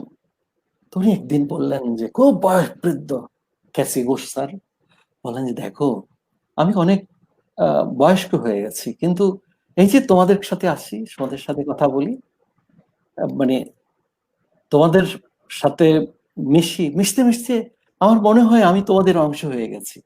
আজকে ওই এটা বললাম যে আমরা কথাটা বললাম এই কারণে, আসলে তো সব করবে আমাদের তরুণরা, আমাদের যুব শক্তি। আমি বলছি যে আমরা আমরা এটা এই যে ওই ক্যান্ডেল নিয়ে যদি একবার দাঁড়িয়ে যায়, তাহলে পরিবর্তন আসতে বাধ্য, এবং সেই পরিবর্তন হবে দিগন্ত আলোকিত করা। সেই পরিবর্তন হবে নিজকে শুধু মানে উচ্চতায় নিয়ে যাওয়া, তেমনটি নয়। মানে আমি বলি আমার কমিউনিটিকে উচ্চতায় নিয়ে যাবে, আমার দেশকে উচ্চতায় নিয়ে যাবে। আচ্ছা, খুব বেশি মানুষের কি প্রয়োজন হয় বিশ্বব্যাপী দেশকে পরিচিত করানোর জন্য? আমি বলি যে একজন সাকিব আল হাসান তো যদি পারেন বাংলাদেশের নামকে ক্রীড়ামোদী বিশ্ব মানবের কাছে পৌঁছে দিতে, আমরা হাজারে হাজারে যদি সাকিব আল হাসান তৈরি করতে পারি নানা ক্ষেত্রে, কেউ ক্রীড়ায়, কেউ লেখালেখিতে, কেউ চিকিৎসা বিজ্ঞানে, কেউ মানে নববিজ্ঞানে, পারি তো আমরা। এই যে মানে গত 2018 সালে নাসার সবচাইতে উদ্ভাবক হিসেবে সবচাইতে বড় পুরস্কারটা পেয়েছে বাংলাদেশের একজন তরুণী। তার মানে চাইলেই পারে, চায় না তাই পায় না। এটি হচ্ছে এখন মানে আশার কথা হচ্ছে যে আমাদের বর্তমান তরুণ কিন্তু আমাদের প্রজন্ম কথা বলছি না, বর্তমানের যে প্রজন্ম, তারা কিন্তু এই চাওয়ার ক্ষেত্রটাকে সম্প্রসারিত করে ফেলেছে, এবং তাদের বিশ্বাসের পরিধি এত বিস্তৃত, আমার খুব আনন্দ হয়, খুব তৃপ্তি অনুভব করি যে মনে হয় যে না এই তারুণ্যকে আমি দেখে যেতে পারলাম। তো যাই হোক, আমি যেটি আমার অভিজ্ঞতার কথা বলি, আমি আসলে ছোট ছোট যে অনেকগুলো অভিজ্ঞতা আছে জীবনে, এগুলো অনেকগুলোই আনন্দদায়ী। আনন্দদায়ী অর্থে যেমন আমি কুতুবদিয়ার মতো একটা উপজেলায় নির্বাহী অফিসার ছিলাম, মহেশখালীর মতো একটা উপজেলায় নির্বাহী অফিসার ছিলাম। মহেশখালীতে আমি দেখলাম যে আমাদের যে মানে সাংস্কৃতিক আবহ, সেটির পরিবর্তন দরকার। এবং মানে আমার বিবেচনায় মনে হলো যে এখানে সংস্কৃতির চর্চাটা বেশি দরকার। তাই আমরা ওখানে ছিল না তা আমরা শিল্পকলা একাডেমি প্রতিষ্ঠা করলাম। প্রায় 300-400 ছাত্রছাত্রীর হয়ে গেল। তাদেরকে নিয়ে প্রতিনিয়ত আমরা চর্চা করা শুরু করলাম। একটা নতুন ডাইমেনশন তৈরি হলো। এবং আপনারা অনেকেই জানেন যে মহেশখালীতে রাখাইন সম্প্রদায়ের কিছু মানুষ বসবাস করেন। অবাক করার মতো বিষয় হচ্ছে যে তাদেরকে মেইন স্ট্রিমের যে সাংস্কৃতিক অনুষ্ঠানগুলো হয়, সাংস্কৃতিক কাজগুলো হয়, তাদের সংস্কৃতিকে কখনো সেভাবে তুলে ধরা হয়নি। মংরিপু বলে একজন উপজাতীয় মানে একজন ওখানকার ওই ক্ষুদ্র নৃগোষ্ঠীর নেতা ছিলেন। তাকে অনুরোধ করে তাদের সাংস্কৃতিক একটি গোষ্ঠীকে আমরা প্রথম উপজেলায় উপস্থাপন করলাম। তারা আমাকে বললেন যে জীবনে প্রথমবার তারা এই ধরনের মানে সরকারিভাবে কোনো আয়োজিত কোনো অনুষ্ঠানে এই উপজেলায় তারা অংশগ্রহণ করলো। তো এভাবে আমার মনে হয়, অর্থাৎ ওই যে বললাম যে যখন যা প্রয়োজন সেটি করার একটা ধারণা থেকে হয়তো এই কাজগুলো করা হয়েছে। আরেকজন আব্দুল আজিজ মহেশখালী থেকে সাড়া দিচ্ছে, আমার মনে হয় তাকে ধন্যবাদ। আসলে নিশ্চয়ই তারা হয়তো মানে আমাকে বলে যেতে পারে অনেকদিন, প্রায় 20 বছর আগের কথা হয়তো মনে নাও থাকতে পারে। অনেক কাজ হয়েছে ওখানে, অনেক কাজ হয়েছে, মানে ছোট ছোট কাজ, বড় বড় কাজ না। মানে কুতুবদিয়াতের কোথায় যদি আসি, কুতুবদিয়াতেও আমরা অনেকগুলো কাজ করেছি, সরকারি কাজ, সরকারের দেয়া কাজ, আবার সরকারের বাইরে গিয়ে কাজ। এবং আমি এই কাজগুলো করে যে লাভবান হয়েছি সেটি একটা বলতে চাই কারণে আসলে অন্যের লাভ মানুষ অনেক সময় একটু নিজের স্বার্থটা, নিজের ভালোটা একটু বেশি দেখতে চায়। অনেক সময় যারা আত্মত্যাগী, যারা পরার্থপর, তাদের ক্ষেত্রে এটা সত্যি না, কিন্তু বেসিক্যালি মৌলিকভাবে কোনো কোনো সময় আমাদের আত্মসর্বস্বতা জেগে ওঠে। সেদিক থেকে ওই এটাই বলি, কুতুবদিয়াতে আপনার আমরা যে কাজগুলো করেছি তা দিয়ে আমরা মানে মানুষের প্রতিধন্য হতে পেরেছি। আমরা যেমন আমি বলি, যখন আমি কুতুবদিয়া থেকে চলে যখন আসলো, তো ওরা মানে আমার শোভানুদ্দের, আমার কিছু মানে সুপ্রিয় মানুষ, তারা কোনো মতেই আমাকে ছাড়লো না, বলো যে আমরা আপনাকে নিয়ে এক বিকেলে বসতে চাই। এবং তারা আমাকে ধরতে গেলে বাধ্য করলো এই কাজটি করার জন্য। এক সন্ধ্যায় তারা আমাকে বিদায় দেওয়ার জন্য আয়োজন করলো। আলোচনা পর্ব শেষে একটা সাংস্কৃতিক অনুষ্ঠান ছিল। আমি জানি না ওই তরুণ এখন এটাতে সংযুক্ত আছে কিনা। তো সাংস্কৃতিক অনুষ্ঠানে দুটো বাচ্চা, একটা বাচ্চা ছেলে, একটা বাচ্চা মেয়ে, মানে গান গাইতে উঠলো। তো অবাক করার বিষয় হচ্ছে যে ওই বাচ্চা দুটো কান্নার জন্য গান গাইতে পারে না, মানে আমি চলে যাব ওই জন্য তারা কান্নাকাটি করছে। তো এই যে আমার তো জীবনের পথে বিপথে চলতে গিয়ে অনেক স্মৃতি তৈরি হয়েছে এই ছোট্ট বন্ধুর, ছোট্ট মানুষ দুটির সেই ভালোবাসার কথা কিভাবে বলি বলেন। আমার কাছে এখনো সেই দৃশ্য ধরে ঝলঝল করে। মনে হয় যে মানুষ হয়ে জন্মেছি, এটি তো আমার পরম সৌভাগ্য যে এই ছোট ছোট মানুষের ভালোবাসা পাওয়ার মানে সুযোগও আমার হয়েছে, আল্লাহ আমাকে দিয়েছেন। যাই হোক, আমি এটি বললাম এই কারণে উদাহরণ হিসেবে, আমি বরাবরই মানুষকে ভালোবাসা দেয়া এবং পাওয়াটাকে গুরুত্ব দিতে চাই। মানুষকে ভালোবাসা, এই মাদার তেরেসা বলেছেন না, try to love and to be love. ভালোবাসো এবং ভালোবাসার যোগ্য হও, ভালোবাসতে হবে, সেটাই আমি বলার জন্য এত কথাবার্তা বলছি। তো এখন যারা নিজকে প্রস্তুত করতে চায় বিশেষ পরীক্ষার জন্য, তাদের উদ্দেশ্যে যদি আমি আবার কিছু বলতে আসি, তাহলে বলবো, আচ্ছা, আমরা যে প্রস্তুতির কথা বলছি, প্রস্তুতি তো নিতেই হবে, প্রস্তুতি নিতে হবে। সেই প্রস্তুতি কখন শুরু করব? তাই লিও টলস্টয়ের সেই 3 প্রশ্ন, 3 কোশ্চেন, আমরা যারা একটু জ্যেষ্ঠ তারা পড়েছি। অধুনা বোধহয় পাঠ্যপুস্তক এটি নাই।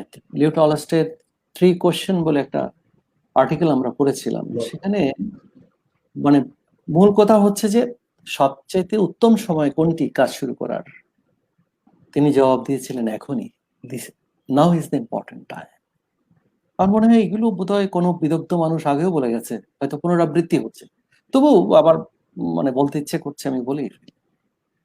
তো আমি বলি কি, প্রস্তুতি নেওয়ার এখনই সময়, এখনই আমাদেরকে শুরু করতে হবে। এবং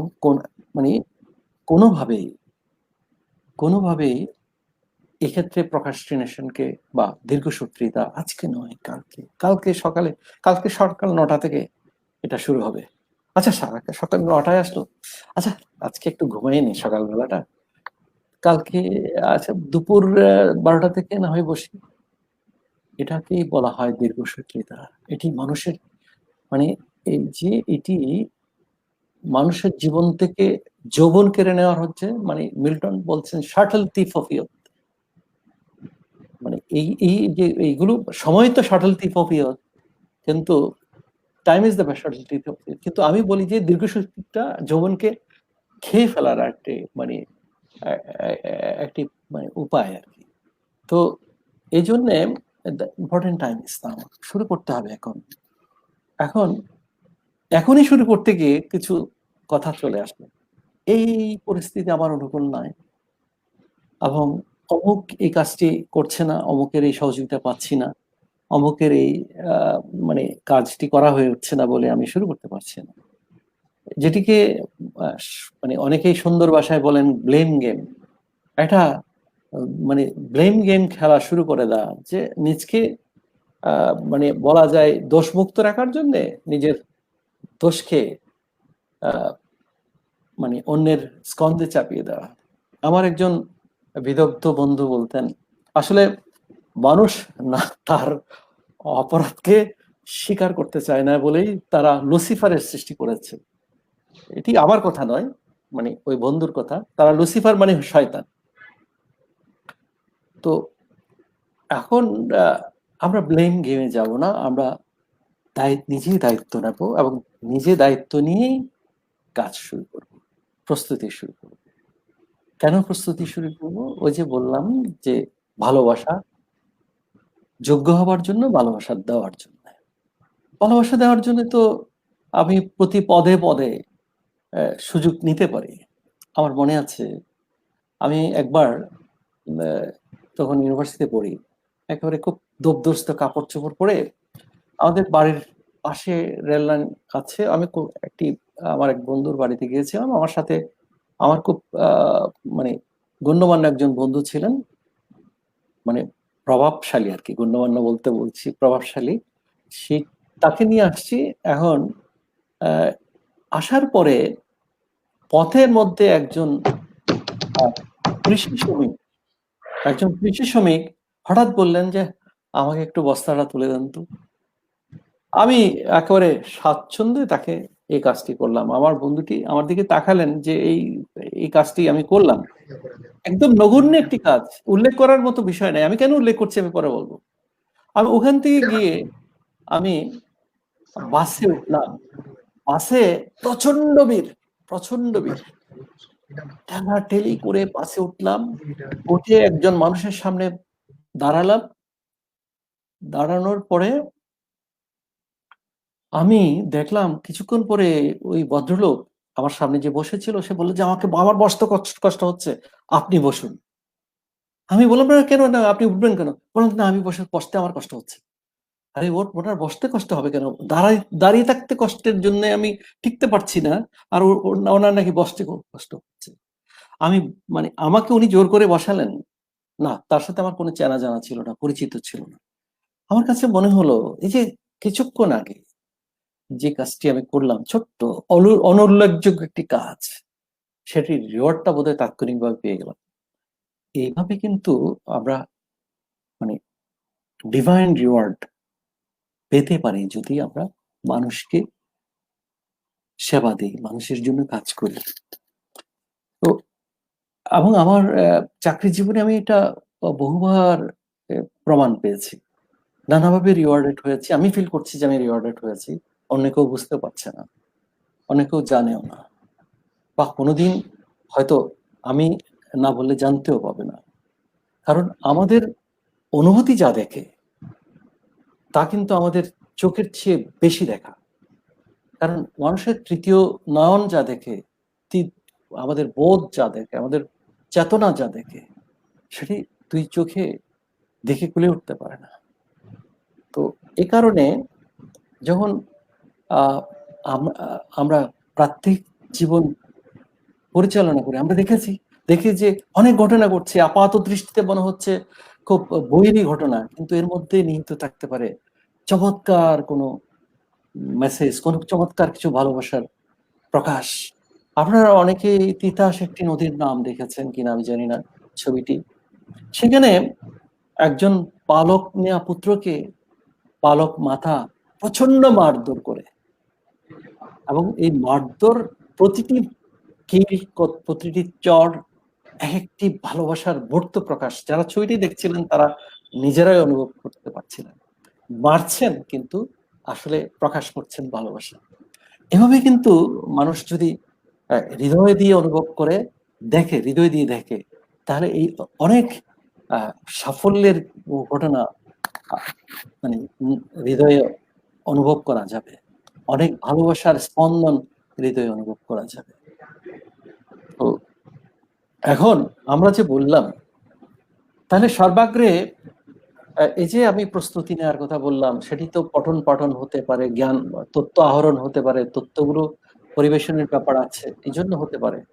কিন্তু আমি এই প্রস্তুতির সাথে সাথে আরেকটি প্রস্তুতির প্রতি একটু জোর দেব, বলবো।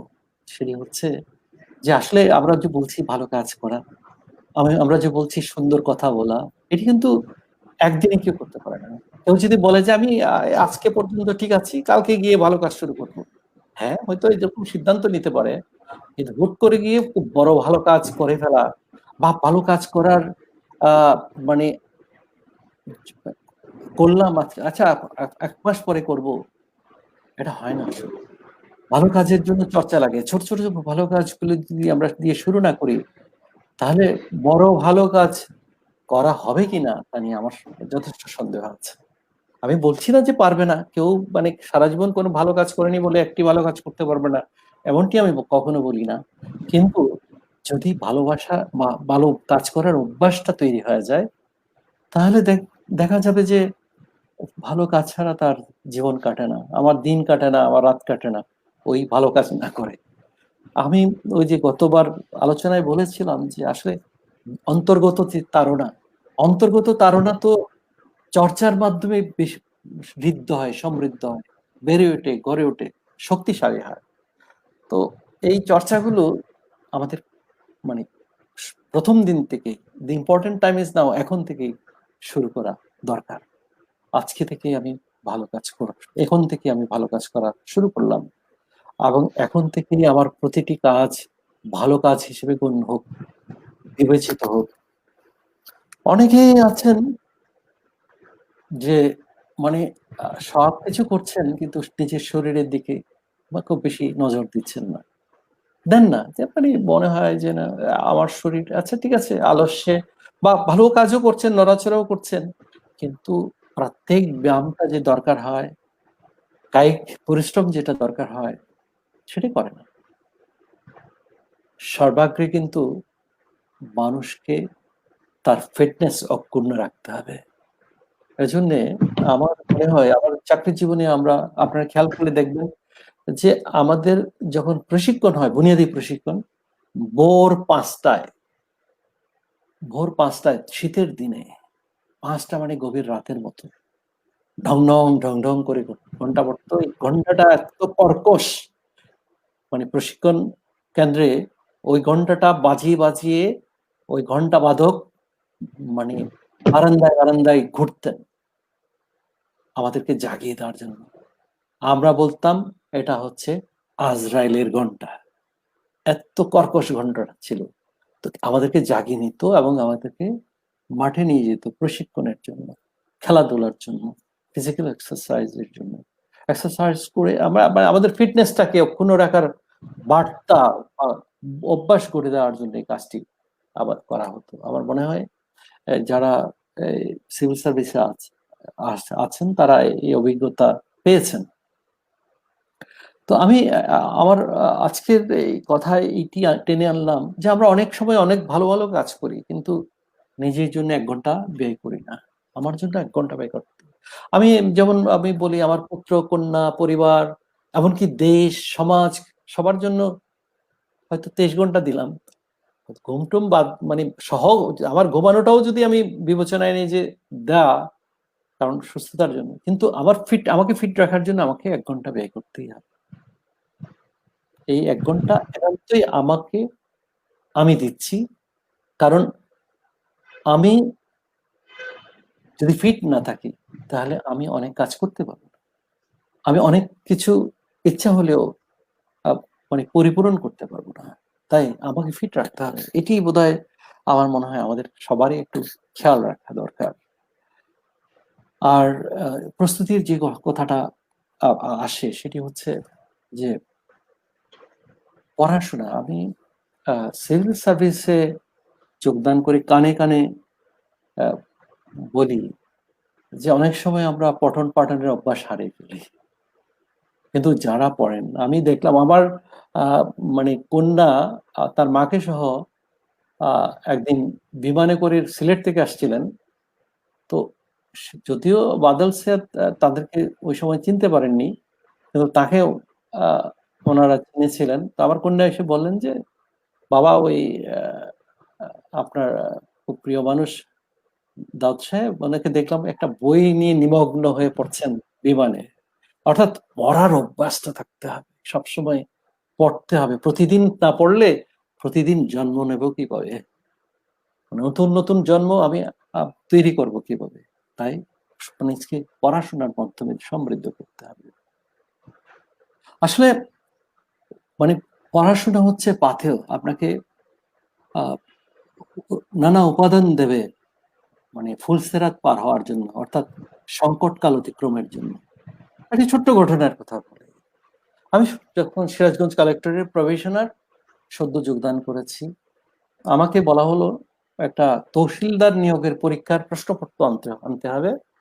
ঢাকা থেকে দায়িত্ব দেওয়া হলো। আমি একজন অফিস সহায়ককে সঙ্গী করে ঢাকা রওনা দিলাম। ওখানে 1 রাত হোটেলে থাকার পরে তারপর সকালবেলা গিয়ে আমি প্রশ্নপত্র গ্রহণ করতে গিয়ে দেখি ওখানে অনেক জেলা থেকে পুলিশ নিয়ে হাজির হয়েছে, সাথে ট্রাক নিয়ে আসছে, গাড়ি নিয়ে আসছে, আর আমি একা একা, সাথে একজন অফিস সহায়ক। তো আমি সাহস করে নিয়ে রওনা দিলাম। আমার পৌঁছতে পৌঁছতে ভুয়াপুর ঘাটে এসে দেখলাম শেষ লঞ্চটি ছেড়ে চলে গেছে। ওই পারে যাওয়ার আর কোনো সুযোগ নেই। ঘাটে কয়েকটা লঞ্চ বাঁধা আছে, কিছু মানুষ আছে, ওদিকে কয়েকজন মানুষ আছে। তো আমি এখন পার হবে কি করে, আর প্রশ্নপত্র আমার হাতে, একটা ঝুঁকি আছে। ভাবলাম যে যদি বিপদ দেখি, পাশে ভুয়াপুর উপজেলা, তখন ওখানে গিয়ে উপজেলা নির্বাহী অফিসারের শরণাপন্ন হয়ে থানায় হয়তো প্রশ্ন রেখে ওখানে রাত্রি যাপনের কথা চিন্তা করছি। হঠাৎ মাথায় বুদ্ধি এলো, আচ্ছা এই যে লঞ্চগুলো দাঁড়িয়ে আছে, এখানে বেশ কিছু মানুষ আছে দেখছি, তারা তো এটা উদ্যোগ নিতে পারবে না, আপনার উদ্যোগ নেই কেন? আমি অফিস সাহেবকে বললাম যে মানে বলো যে এই লঞ্চটা যদি স্পেশালি যায় কত টাকা নেবে? সেই সময় ওরা বলল 800 টাকা। যাওয়ার জন্য রাজি হলো। 800 টাকা আসলে সে সময় মানে আমাকে আমার পক্ষে দেওয়া সম্ভব ছিল না, কঠিন ছিল। তারপরে আমি বললাম, একটা কাজ করো, এখানে যারা মানে ওপারে যাওয়ার জন্য আগ্রহী হয়ে দাঁড়িয়ে আছে তাদের সবাইকে বলো যে শুধু পারাপারের নৈমিত্তিক যে ভাড়া তারা দিয়ে তারাই আমাদের সাথে যেতে পারে। আমি পরে গিয়ে দেখলাম যে আমার এই কাজের কারণে আমার পক্ষ থেকে বোধহয় সাকুল্যে 50 টাকার মতো খরচ হয়েছে। মানে হয়তো আবার দুজনের ভাড়ার চেয়ে সামান্য কিছু বেশি। আমি এই ছোট্ট ঘটনাটা বললাম এই কারণে যে অনেক সংকটকালে আমাদের পাথেয়গুলো আমার মস্তিষ্ক থেকে চলে আসে। আর মস্তিষ্ককে আপনি যতই এই ধরনের উপাত্ত দেবেন যে আমি সংকট অতিক্রমে সক্ষম, আমি সংকট অতিক্রম করতে পারবো, এই বিশ্বাসটা যদি মস্তিষ্কের একেবারে জাগরুক করে দিতে পারেন, তাহলে মস্তিষ্ক আপনাকে পথ দেখাবে। কারণ আমাদের এই যে মস্তিষ্ক, এটি কিন্তু হাজার বছরের অভিজ্ঞানের উত্তরসূরি, এবং আমরা যা আজকে অর্জন করছি অনায়াসে, লাখো মনীষী সেটি খুব সময় নিয়ে যুগের পর যুগ সাধনা করে এটি অর্জন করেছেন। সেই অর্জিত জ্ঞান, শত বৎসরের, হাজার বৎসরের অর্জিত জ্ঞান হয়তো আমি কয়েক মিনিটে, কয়েক সেকেন্ডেও এমনকি আমরা অর্জন করে। আপনি ওই যে মানে নিউটনের কথাই বলুন, নিউটন ল অফ গ্র্যাভিটেশন, মাধ্যাকর্ষ শক্তি আবিষ্কারের জন্য 17 বছর গবেষণা করেছেন। আজকের 8ম শ্রেণীর যে কোনো পড়ুয়া সেটি 17 মিনিটে আত্মস্থ করতে পারেন। তার মানে নিউটনের, স্যার আইজ্যাক নিউটনের 17 বছর ইকুয়াল টু আজকের একজন তরুণের 17 মিনিটও না। এভাবে এই সমীকরণ আমরা করতে পারি, এভাবে আমরা উত্তরাধিকার নিচ্ছি, এবং সেটি যদি আমার মস্তিষ্কে জাগরুক থাকে, আমার চেতন মনে, আমার অবচেতন মনে, সবসময় চেতন মনে আসবে তা নয়, অবচেতন মনেও কিন্তু পথ তৈরি হয়ে যায়। এবং বিজ্ঞান এটা প্রমাণ করেছে যে আপনার মস্তিষ্কে যদি ইতিবাচক ঘটনাগুলো যদি সঞ্চিত থাকে, সেটার স্ফোরণ ঘটে যাবে প্রয়োজনের মুহূর্তে, আপনাকে বুঝতেও দেবে না, আপনি জানতে পারবেন না যে ওই সঞ্চিত আধার থেকে, সঞ্চিত তহবিল থেকে আপনি এটি খরচ করেছেন। সেজন্য পড়া এখন আমার মনে হয় অন্যতম একটি প্রয়োজনীয় কাজ। আর আমার মনে হয় একটা কথা কি, নিজকে নিজে চ্যালেঞ্জ না করলে বিকাশটা সে অর্থে ঘটে না। আমি প্রতিদিন আমাকে চ্যালেঞ্জ করি, এবং আমি যদি আমাকে চ্যালেঞ্জ না করি, তাহলে হয়তো আমাকে যদি প্রতিদিন অতিক্রমের চেষ্টা না করি, তাহলে হয়তো আমি স্থবির হয়ে যাব। ছোট্ট, আবার কোনো কোনো সময় কিন্তু পারিপার্শ্বিকতা থেকে চ্যালেঞ্জ চলে আসে। আমি যখন দিনাজপুরের জেলা প্রশাসক, আমি আমার দপ্তরে যোগদান করার 7 দিনের মধ্যে আমি এক শ্রদ্ধা ভরে তাকে স্মরণ করছি। অতি সম্প্রতি তিনি পরলোক গমন করেছেন। আবুল হোসেন পাটোয়ারি বলে একজন ভদ্রলোক, তিনি আমাকে এসে বললেন যে আপনারা জেলা প্রশাসক তো স্বাভাবিকভাবে প্রশাসনিক প্রধান হিসেবে কাজ করেন, তো নানাভাবে তিনি সমীহ পান। তিনি এই আবুল হোসেন পাটোয়ারি এসে বললেন যে আপনারা দেখেন, আমরা আমাদের সাথে বাদবরি করেন, নানান উপদেশ দেন, কিন্তু আপনারা একটা শিক্ষা প্রতিষ্ঠান চালাতে পারেন না। আমি স্তব্ধ হয়ে গেলাম, মানে অবাক হয়ে গেলাম। একজন সদ্য যোগদান করা জেলা প্রশাসক তাকে এসে বলছেন যে একটু, মানে আমি বলবো যে একটু কেমন যেন আমি অশালীন শব্দের গন্ধ পেলাম মনে হলো, এভাবে মানে আক্রমণাত্মক কথা বলছেন কেন? আমি বললাম, কেন আপনি এটা বলছেন? দেখেন, এখানে একজন জেলা প্রশাসক এটি স্কুল প্রতিষ্ঠা করেছিলেন ছোট করে, কিন্তু উনি থাকা অবস্থায় কিঞ্চিত যৎকিঞ্চিত এগিয়েছিল, উনি চলে যাওয়ার পরে এটি বন্ধ হয়ে গেছে, এবং এই কয়েকবার চেষ্টা হয়েছে, এটা চালু হয়নি। তো আপনারা একটা স্কুল মানে চালাতে পারেন না, আমার এটি তার দেয়া, আমি বুঝতে পারিনি এটি যে তার দেয়া আমার প্রতি একটা চ্যালেঞ্জ ছিল। আমি সেদিন দুপুরবেলা আপনার খেতে না গিয়ে আমি আমার মানে যিনি গাড়ি চালাচ্ছেন, আমার সঙ্গী যিনি, তাকে আমি বললাম যে চলেন আগে ওইখানে নাকি কোথায় স্কুল করেছেন আগের ডিসি, মানে অনেক আগে একজন ওখানে নিয়ে গেলাম। স্কুলে গিয়ে দেখি যে স্কুলটা বন্ধ হয়ে গেছে, মাঠে প্রচুর ঘাস জন্মেছে, ছোট্ট একটা স্কুল, এবং সেখানে একজন ভদ্র মহিলা শিক্ষিকা ৮-১০ জন ছেলে মেয়েকে, মানে আমরা যেটাকে প্রাইভেট পড়ানো বলি, সে প্রাইভেট পড়াচ্ছেন। আমি সেদিনই খেয়ে এসে বসে গেলাম, আমি সহকর্মীদের নিয়ে পরিকল্পনা করলাম। আমি আজকে আনন্দের সাথে বলি, এটি হচ্ছে Dinajpur collectorate school and college. ওখানে এখন শিক্ষার্থীর সংখ্যা প্রায় ৮০০-র মতো, এবং ওই শিক্ষা প্রতিষ্ঠানে ভর্তির জন্য এখন মানে ভর্তি পরীক্ষা দিতে হয়। তো আসলে এই জন্যে আমার মনে হয় যে নিজকে নিজে চ্যালেঞ্জ করতে হবে, যে আমি আমাকে চ্যালেঞ্জ দিলাম। আসলে ওই চ্যালেঞ্জটা ছিল আমাদের আবুল হোসেন পাটোয়ারি সাহেবের, কিন্তু এইটি তার চ্যালেঞ্জটা আমি আমার চ্যালেঞ্জে পরিণত করেছি এভাবে যে আমি চ্যালেঞ্জ নিলাম যে আমি এটি করে ছাড়বো, আমি করব, আমি পারবো, আমি করব। এবং আমার এই বিশ্বাসের যে মানে ব্যত্যয় ঘটেনি, আমার এই যে বিশ্বাসের যে সঠিকতা ছিল সেটির প্রমাণ হচ্ছে আজকে এটি একটি সুন্দর শিক্ষা প্রতিষ্ঠানে পরিণত হয়েছে। আমি মাঝে মাঝে দেখি কোনো কোনো সময় কোনো কোনো বিষয়ে ওই শিক্ষা প্রতিষ্ঠান জেলার মধ্যে শ্রেষ্ঠত্ব অর্জন করে ফেলেছে, সরি আমার করে ফেলছে। তো এই এটি কিভাবে হলো? এটি আমার মনে হয় ওই আবুল হোসেন পাটোয়ারি প্রথম চ্যালেঞ্জ করলেন, তারপর আমি আমাকে চ্যালেঞ্জ করলাম যে আমি দেখি আমি পারবো। এবং এই চ্যালেঞ্জগুলো আমাদের জীবনে থাকতে হবে।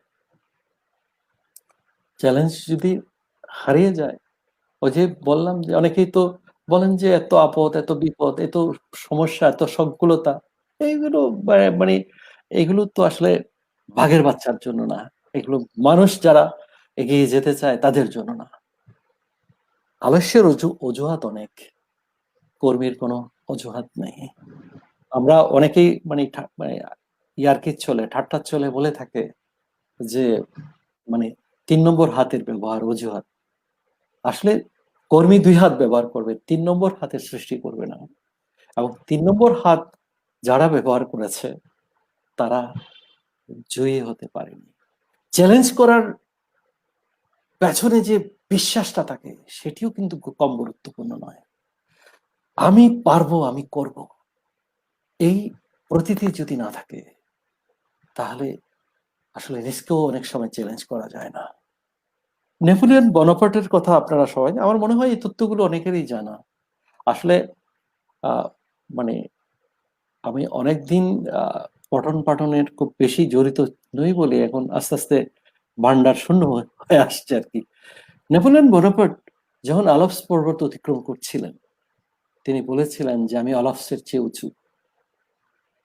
একজন বেটিঘাটো এবং মানে সুদর্শন নয়, আমার মতো অশুভ দর্শন একজন মানুষ, নেপোলিয়ন বোনাপার্ট যখন আলপসের, ইউরোপের সর্বোচ্চ পর্বতমালার ওখানে উপরে উঠে বলে যে আমি আলপসের চেয়ে উঁচু। এই বেটিঘাটো মানুষ কিভাবে আলপসের চেয়ে উঁচু হয়? কোন বিশ্বাসে তিনি পর্বতের চেয়ে উঁচু হয়ে ওঠেন? সেটি খুঁজে নেওয়ার সুযোগ আমাদের প্রত্যেকেরই আছে।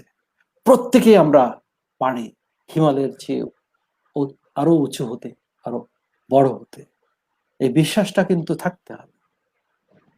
এবং বিশ্বাস যখন, ইসমাইল হোসেন সিরাজি বলেছেন যে বিশ্বাস হতে চিন্তা, চিন্তা হতে কাজের উৎপত্তি। প্রথমে বিশ্বাস, যে বিশ্বাস হতে চিন্তা, প্রথমে বিশ্বাস যে হ্যাঁ আমি পারবো, তারপর চিন্তা আমি কিভাবে পারবো, কি করব, কোনটা পথ।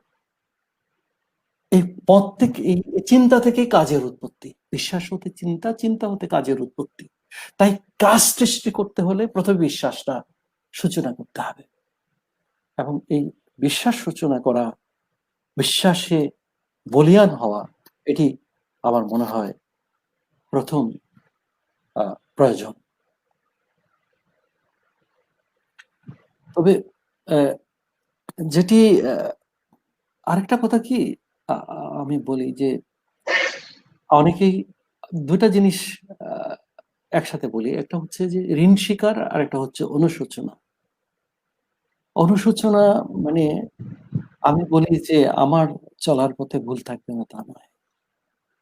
আমি বলি যে অনেকে এইভাবে বলেন যে শয়তান এবং ফেরেশতারা ভুল করে না, মানুষ ভুল করে। আমি বলি মানুষ অত্যন্ত সীমাবদ্ধ জীব।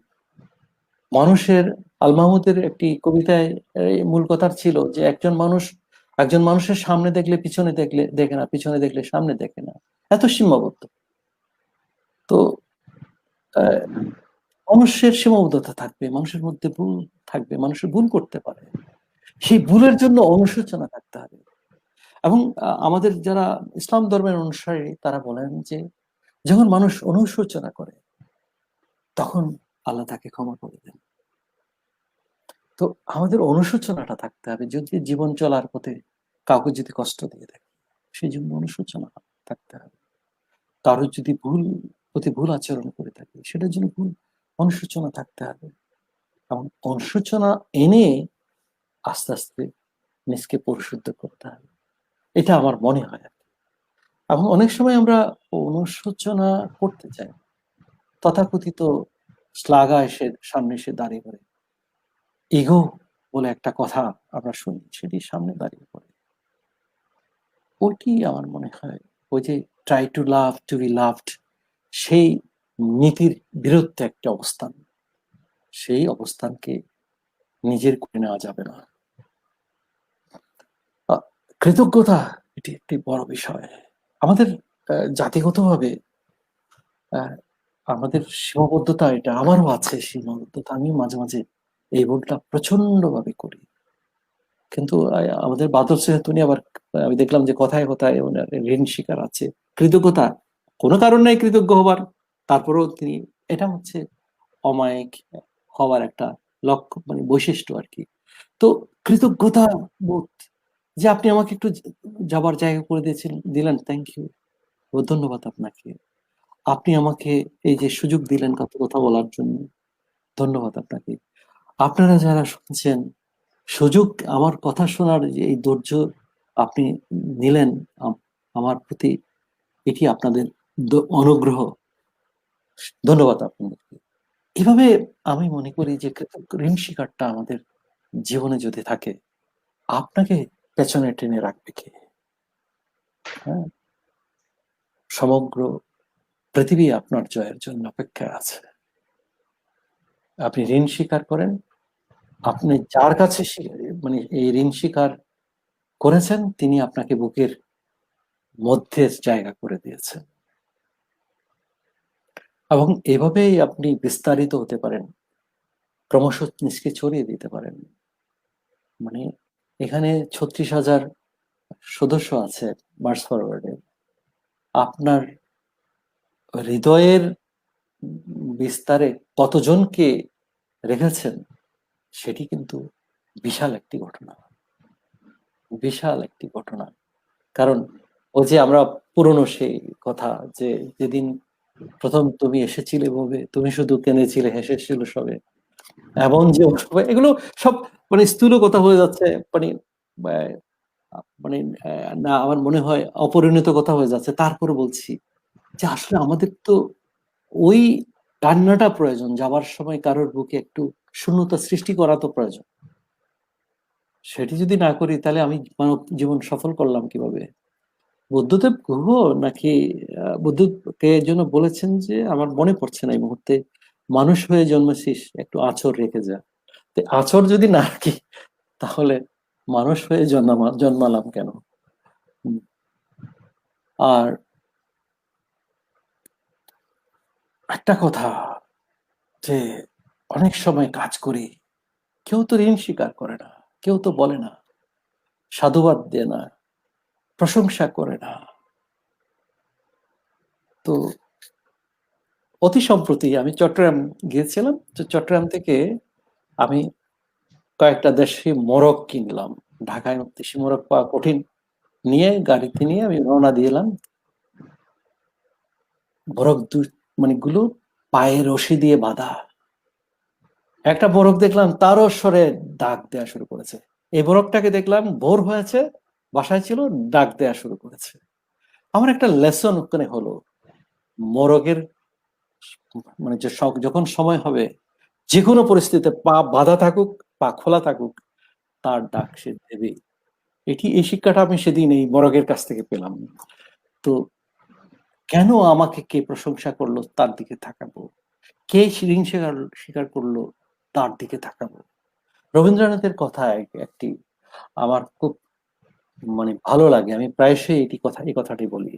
রবীন্দ্রনাথ পাখির জবানিতে বলছেন, আকাশে তো আমি রাখি নাই উড়িবার ইতিহাস, তবু উড়েছিল সেই মোর উল্লাস। পাখি বলছে যে আমি যে আকাশে উড়েছিলাম তার ইতিহাস আকাশে রেখে আসি নাই, তবু উড়েছিল সেই মোর উল্লাস, এটি আমার উল্লাস। কে ইতিহাস রাখলো, কে স্বীকার করলো, আই ডোন্ট বোদার, আমি এগুলো পরোয়া করি না। আমি উড়েছিলাম, আমি করেছিলাম। আমার কুতুবদিয়ায় যখন নির্বাহী অফিসার, আমি সারাদিন কাজ করতাম, সন্ধ্যায় এই কথাটা কি আমি প্রথম দিন বলে ফেলেছিলাম মনে মনে হচ্ছে। যাই হোক, তারপর আবার পুনরাবৃত্তি করি যে যে আমার জীবনের একটা সার্থকতা থাকতে হবে। বয়স যখন হয়ে যাবে, যখন কাজ করতে পারবো না, তখন যেন একটু এমনটি মনে না হয় যে আমি চেষ্টা করিনি আমার জীবন যৌবনটা আমি ব্যাপত কোনো কিছু না করে কাটিয়ে দিয়েছি, এটা যেন না হয়। আমি আমার মতো করে কাজ করে যাব, এবং আমি আমার যথাসাধ্য চেষ্টা করে যাব, যথাসাধ্য কাজ করবে। এবং অনেকে বলে যে তুমি এটুকুন করেছেন না, অনেকেই আছে ছিদ্রান্বেষী, থাকতে পারে কিছু কিছু, আমি কোনো নৈতিক কথা বলতে চাই না, থাকতে পারে দু একজন হয়তো ছিদ্রান্বেষণ করতে পারে, এটা আরো এভাবে করলে আরো ভালো হতো, এটা এত ভালো হয় নাই। এটির জবাব কিন্তু রবীন্দ্রনাথ দিয়েছেন। আমার মনে হয় এটি যারা এটি অনেকে জানেন হয়তো, এটা রবীন্দ্রনাথের একটা কথা আছে যে যথাসাধ্য ভালো বলে ওগো আরো ভালো, কোন স্বর্গপুরে তুমি করে থাকো আলো, আরো ভালো কেঁদে কহে আমি থাকি ভাই, অকর্মণ্য দাম্ভিকের অক্ষম হিংসায়। যথাসাধ্য ভালো, আরো ভালোকে ডেকে জিজ্ঞেস করছে, ওগো আরো ভালো তুমি কোন স্বর্গপুরে থাকো, আরো ভালো কেঁদে বলছে আমি থাকি ভাই অকর্মণ্য দাম্ভিকের অক্ষম হিংসায়। আসলে আরো ভালো বলে কিছু নেই, হ্যাঁ, আমি যথাসাধ্য ভালো, সেটাই ভালো। আমি আমার যথাসাধ্য করে যাব, আমি আমার যথাসাধ্য করে যাব, সেটি হচ্ছে আমার কাজ, আমার দায়িত্ব। আমি মানে এই, আমি অন্য কিছু পরোয়া করি না, আমি আমার মতো করে কাজ করে যাব। এখন এই কাজের আহ, আহ, মানে ফলাফল তো ইতিবাচক হয়, মানে এটা হচ্ছে সাধারণ কথা। কারণ আ- আপনি যা করছেন আপনি যা করছেন সেটি যদি মানুষের কল্যাণে হয়, তাহলে আপনার কাজ কোনো না কোনো ভাবে উজ্জ্বল হয়ে উঠবে। আর কোন কাজটি করবেন? অনেক বড় বড় মানুষ, সবাই কি খুব বড় বড় কাজ করতেই হবে? আসলে আমরা প্রতিদিনের জীবন থেকে আহ, এটির একটি উদাহরণ টানতে পারি। সেটা হচ্ছে যে মানে রবীন্দ্রনাথের সেই চরণগুলো কি আপনাদের নিশ্চয়ই মনে আছে, যে যখন সূর্য অস্ত যায় তখন সূর্য বলে যে কে আমার দায়িত্ব গ্রহণ করবে, এই আধার গোছানোর কাজ কে করবে? একটা ছোট্ট মাটির পিদিম যারা বলছে আমি আছি স্বামী, আমি তোমার দায়িত্ব গ্রহণ করব, যথাসাধ্য আমি আধার গোছাবো, আমার যা সাধ্য আছে সেটি নিয়ে, আমার যা আছে তাই নিয়ে শুরু হবে কাজ। বঙ্গবন্ধুর সেই উক্তির মতো যার যা আছে তাই নিয়ে শুরু করতে হবে। তো এই শুরু করলে আসলে অনেকে তো শূন্য থেকেই শুরু করে, এবং যারা বড় বড় এন্টারপ্রেনার আছে বিশ্বব্যাপী, যারা মানে খুব বড় বড় অবস্থান পেয়ে গেছে, তাদের জীবন ইতিহাস ঘাটলে তো আমরা দেখি যে তারা শূন্য থেকে শুরু করেছিলেন। তো এই এই কারণেই অনেকে মানে বলেন যে আমার এই এই উপকরণ লাগবে, এই মানে শর্ত না হলে যাত্রা কেমন করে শুরু করি। না, যা আছে তাই নিয়ে শুরু করি। ওই মানে আধার গোছানোর কাজ, মাটির পৃথিবী আমি জানি দিগন্তব্যাপী আলোকের বিচ্ছুরণ ঘটাতে পারবো না, সমস্ত পৃথিবীকে আলোকিত করার ক্ষমতা আমার নেই, কিন্তু আমার পাশে আমার প্রতিবেশকে আমি আলোকিত করার ক্ষমতা আছে। আমার পাশে একজন মানুষকে পথ দেখানোর সুযোগ আমার আছে। আমার একজন পাশের একজন মানুষকে সহায়তার মানে সুযোগ আমার আছে, সেটি আমি করব। এবং ওই যে মায়া ছড়ানোর খেলা, এই খেলায় যখন একবার একজন মানুষ মত্ত হয়ে যাবে, তখন দেখা যাবে এটি মোমবাতির আলোর মতো একের থেকে আরেক, এক থেকে আরেক শুধু মানে উজ্জ্বল থেকে উজ্জ্বলতর হচ্ছে। অনেকগুলো আহ আলোক যখন জ্বলে ওঠে, তখন সেখানে কোনো আধার কাছে ঘেঁষতে পারে না। অনেকগুলো একজন মানুষ, হ্যাঁ, একজন মানুষ যখন উচ্চস্বরে জেগে ওঠে, উচ্চস্বরে চিৎকার করে, আমরা বলি চিৎকার, বলে ওঠে যখন চিৎকার। আর যখন অনেকগুলো মানুষ একসাথে জেগে ওঠে এবং উচ্চস্বরে বলে ওঠে, আমরা বলি সেটা কি মানুষের গর্জন।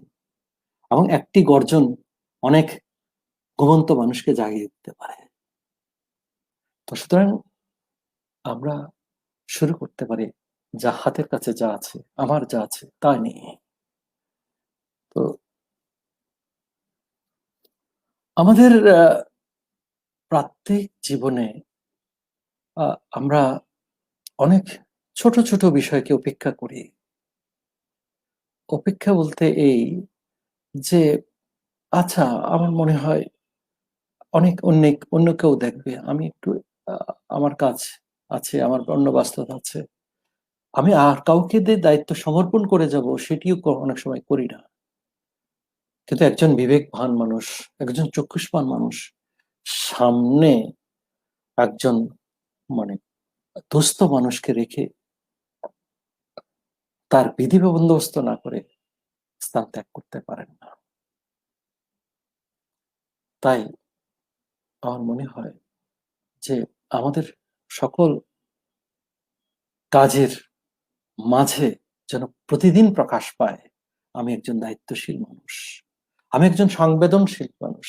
আমি ভোথা না।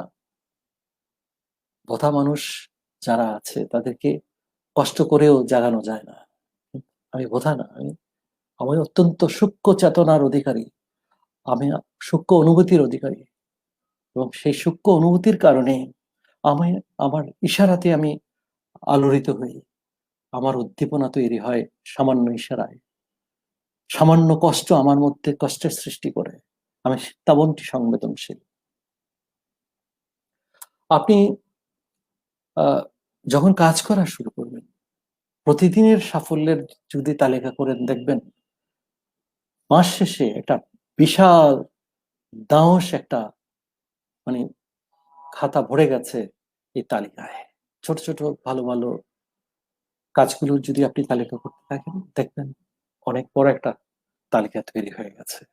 এবং এটিও করতে আমি বলি, কোনো একদিন যখন জীবন শেষে, জীবনের দিনগুলো যখন শেষ হয়ে আসবে, ওই তালিকাটা নিয়ে বসবেন, ওই ওই ভালো কাজের অভিজ্ঞতাটা লিপিবদ্ধ করলেন। কিংবা সেই যে মানে জহির রায়হানের 1000 বছর ধরে যে জীবন, যে প্রজন্ম থেকে প্রজন্মে ছড়িয়ে দেওয়া, সেটি করবেন। আপনার অভিজ্ঞতাগুলো, অভিজ্ঞানের ভান্ডার রেখে যাবেন প্রজন্ম থেকে প্রজন্মের যুগান্তরে। তাহলে দেখবেন মানব সভ্যতা একদিনে কিন্তু এই অবস্থায় আসে নাই, একদিনে বিকশিত হয়ে আজকের পর্যায়ে উন্নীত হয় নাই। একটা সময় ছিল, আমরা প্রিমিটিভ সোসাইটি যেটা বলি, আদিম সমাজ, সেটি হচ্ছে মানুষ শিকারী সমাজ ছিল। সেটি ছিল আপনার ফলমূল আহরণের সমাজ। সেখানে ট্রাইবে ট্রাইবে যুদ্ধ হতো, ক্লেনে ক্লেনে যুদ্ধ হতো, মানে একটি সন্ত্রস্ত জীবন তারা যাপন করত। তারপর তারা যখন বুঝতে পারলো সেখানে এই যুদ্ধ থেকেই দাসের সৃষ্টি হয়, তখন দাসতন্ত্রের শুরু হলো। দাস এবং দাস মালিক পরাজিত ক্ল্যান বা পরাজিত ট্রাইবের মানুষগুলোকে দাসে রূপান্তরিত করলো, এবং এই দাসতন্ত্র দীর্ঘদিন কিন্তু পৃথিবীতে যে বেঁচে ছিল। কিন্তু স্পার্টাকাসের নেতৃত্বে যখন স্পার্টাতে যখন শুরু হলো দাসতন্ত্রের বিরুদ্ধে জাগরণ, একজন স্পার্টাকাস পুরো ইউরোপের দাসতন্ত্রের ভিত কাঁপিয়ে দিয়েছে। পরিণত হয়ে আমাদের যেটা আদিম, আমাদের যেটাকে আমরা বলি ফিউডালিজম, যেটাকে আমরা বলি, সেটার সৃষ্টি হয়েছে। ভূমিদাস প্রথা আসছে, দাস থেকে ভূমিদাস। এইভাবে মানুষের অবদানে অবদানে সমাজ বিকশিত হয়ে আজকের পর্যায়ে এসছে। আপনি বলছেন যে এটি, বাদল সাহেব যেমন বলেছেন, এই যে কৃষকের শ্রমিকের অবদান, আমি তো বলি বিশ্ব মানবের অবদান আছে আজকের এই অবস্থানে আমার পৌঁছে যাওয়ার পেছনে। বিশ্বে যত মানুষ অতীতে চলে গেছে, যারা আছে তারা সবাই আমার মানুষ গঠনে, আমার শরীর গঠনে, আমার চিন্তা গঠনে অবদান রেখেছে, আমার সক্ষমতা তৈরিতে অবদান রেখেছে। তাই সবার প্রতি আমি কৃতজ্ঞ, সমস্ত মানব সভ্যতাগুলোর কাছে আমি কৃতজ্ঞ, সমস্ত মানব সমাজের কাছে আমি কৃতজ্ঞ, আমার মা বাবার কাছে যেমন কৃতজ্ঞ, আমার প্রতিবেশীর কাছে আমি কৃতজ্ঞ। এভাবে যদি তারা আমার জন্য অবদান না রাখতো, হয়তো আমি এখনো সেই মানে পশুর জীবন যাপন করা একজন মানুষ থেকে যেতাম।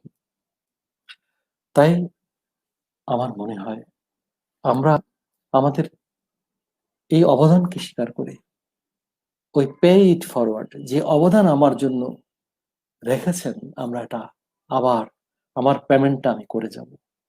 আমি যাবার সময় এটি যেন না ঘটে, আমি ঋণ বুকে নিয়ে যাব, কিন্তু আমার মস্তিষ্কে যেন এটা থাকে যে না, আমার সাধ্যমতো আমি ঋণ ফেরত দিয়েছি, আমার যতটুকু সম্ভব আমি তা দিয়েছি।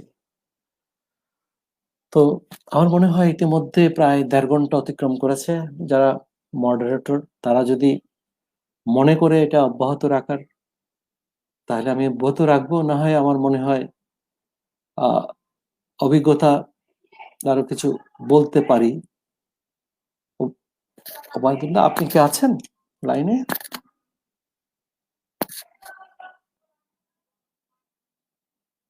আচ্ছা, আমি মানে ওরা কিছু না বলা পর্যন্ত বলি নাকি? তাহলে কারণ মানুষ তো আসলে ওই যে বললাম না, আজকের তারুণ্য হচ্ছে চুমুকেই তৃপ্তি, তারা লম্বা কিছু শুনতে চায় না, তারা দেখতে চায় অল্প কথায় কিভাবে অনেক কিছু পাবে। তাই আমার মনে হয় স্যার শুনতে পাচ্ছেন আমাকে? এখন শুনতে পাচ্ছি, কিন্তু হ্যাঁ এতক্ষণ স্যার, আপনি একটু ওই যে না, একটু কানেকশনের বোধহয় স্যার কয়েক সেকেন্ডের ছিল স্যার। আচ্ছা, হ্যাঁ আমি হ্যাঁ কি ছিলাম স্যার। লাইনে? কি আমি হ্যাঁ আপনি ছিলেন স্যার, আপনি ছিলেন। আমি একটু হয়তো সরে গেছিল স্যার। আমি স্যার কোনো প্রশ্ন করতেছিলাম না, কারণ আপনি যা বলছেন আমাদের দর্শক শ্রোতা যারা আছে তারা গোগ্রাসে গিলছে।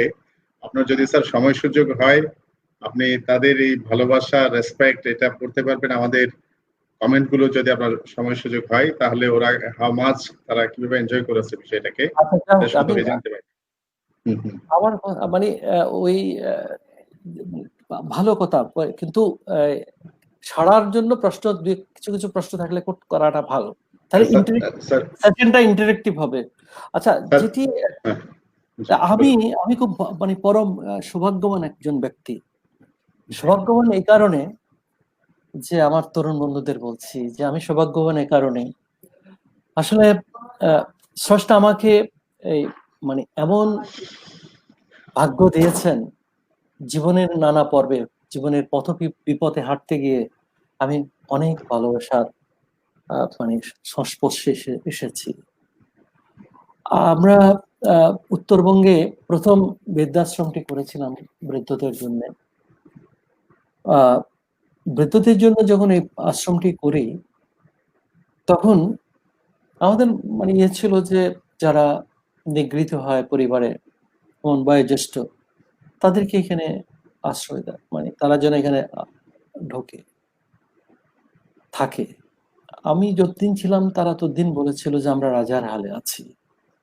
এবং আমি যখন তাদের ওই মানে ঘর আমরা বললাম শান্তিনিবাস, ওই নিবাসে যখন যেতাম, তারা আমাকে দেখলে যেভাবে হাসতো, যেভাবে জড়িয়ে ধরতো, যেভাবে কথা বলতো, আমার তো মনে হয় যে আমি যখন চাকরিতে, ততদিনে আমার মা বাবা দুজনেই মারা গেছেন। মনে হয় যেন বাবার স্পর্শ পাচ্ছি, মায়ের আদর পাচ্ছি।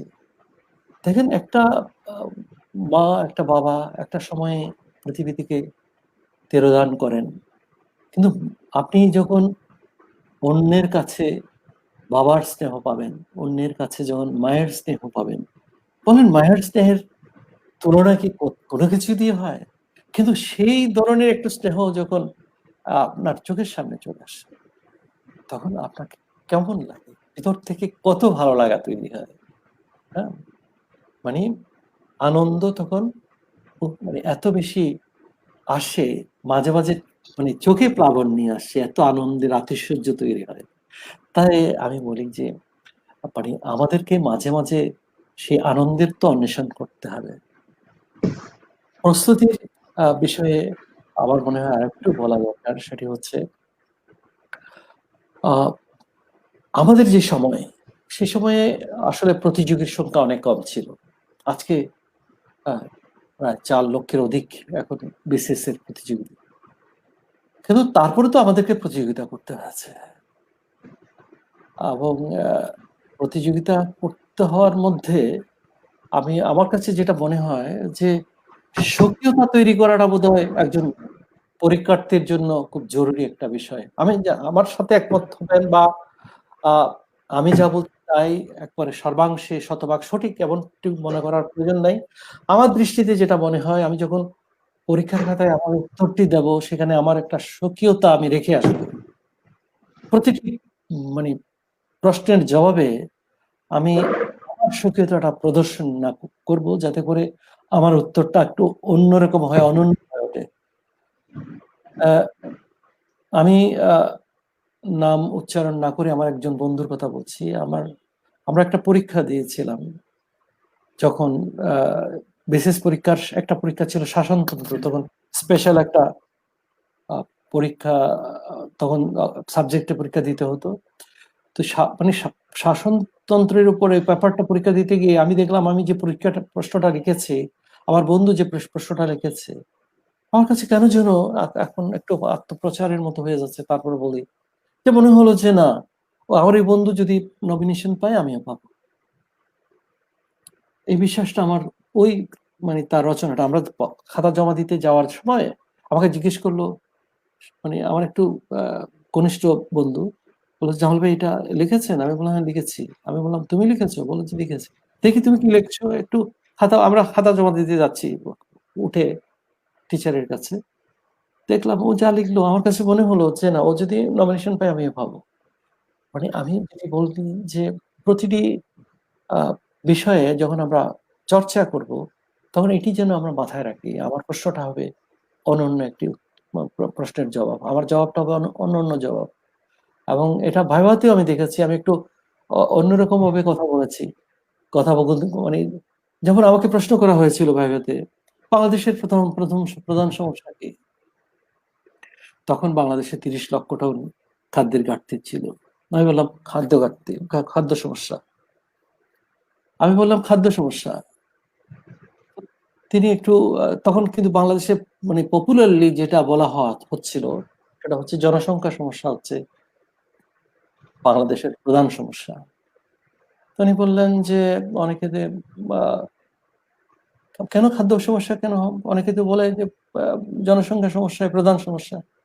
আমি বললাম দেখেন, যে জনসংখ্যা আমাদের আছে সেটাকে যদি প্রথমে আমরা সমস্যা বিবেচনা করি, তাহলে এটাকে জনশক্তিতে রূপান্তর কিভাবে আমরা করব? সুতরাং আমি জনসংখ্যাকে ঠিক, যারা বিদ্যমান জনসংখ্যা সেটিকে সমস্যা হিসেবে যদি প্রথমে চিহ্নিত করতে চায় না, তাদেরকে আমরা খাওয়াতে পারছি না, সেটি প্রধান সমস্যা। কারণ 30 লক্ষ মেট্রিক টন খাদ্যের ঘাটতি আছে এই প্রসঙ্গে। এবং এই প্রসঙ্গে একটু বলেই ফেলি, দেশের মানে জয়গান একটু গেয়ে ফেলি। বাংলাদেশ সেই দেশ, ছোট্ট একটি দেশ পৃথিবীর মধ্যে, ধান উৎপাদনে পৃথিবীর মধ্যে দ্বিতীয় চতুর্থ।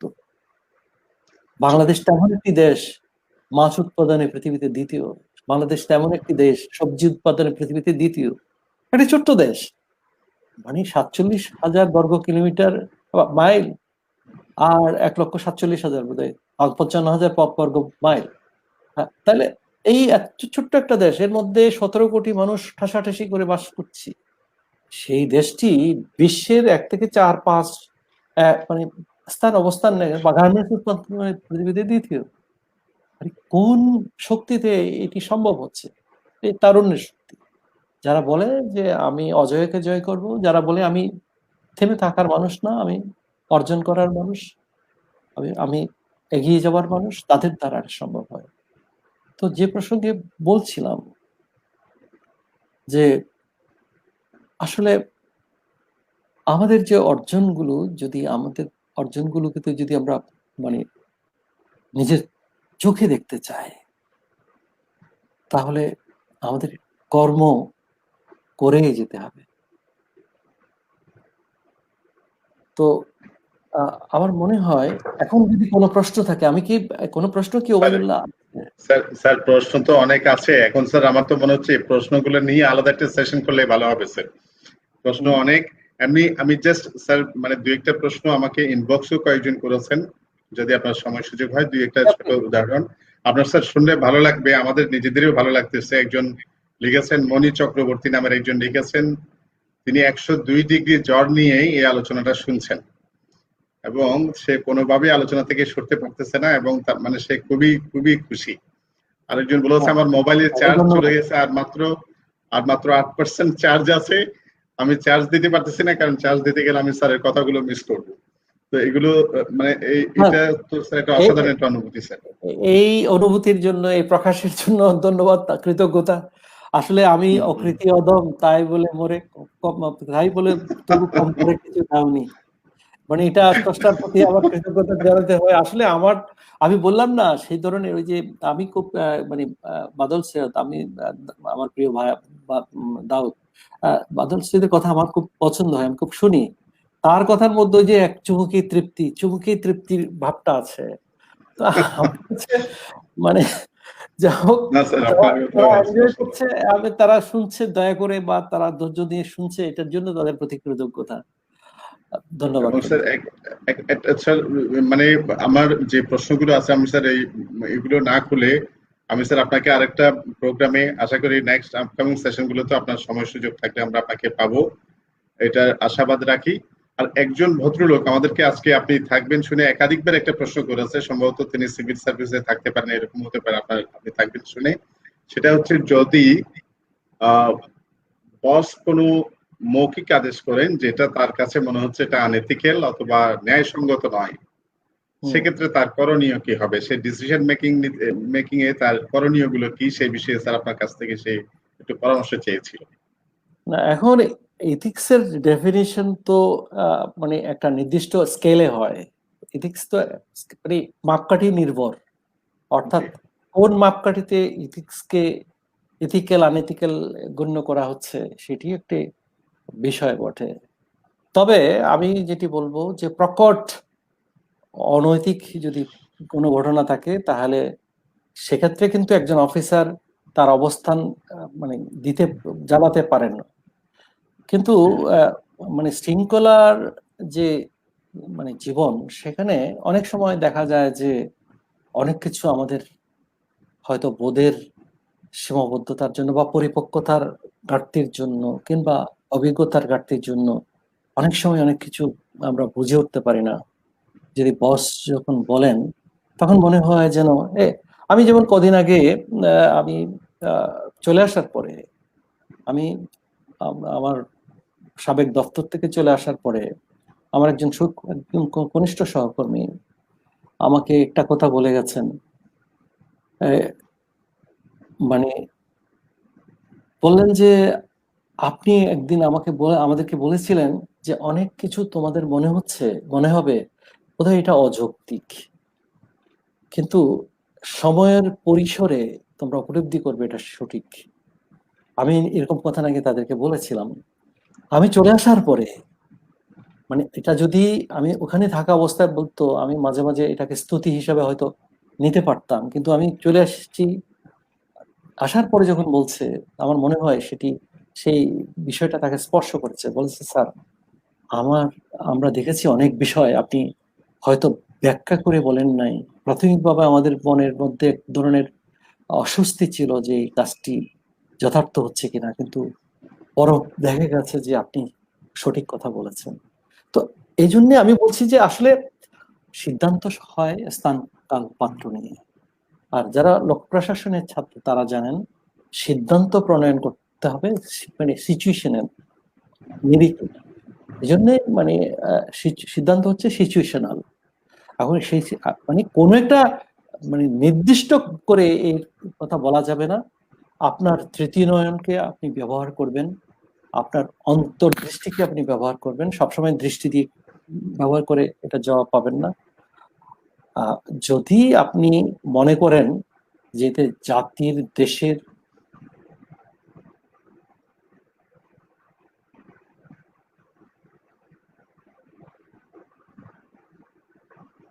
হ্যালো, হ্যালো,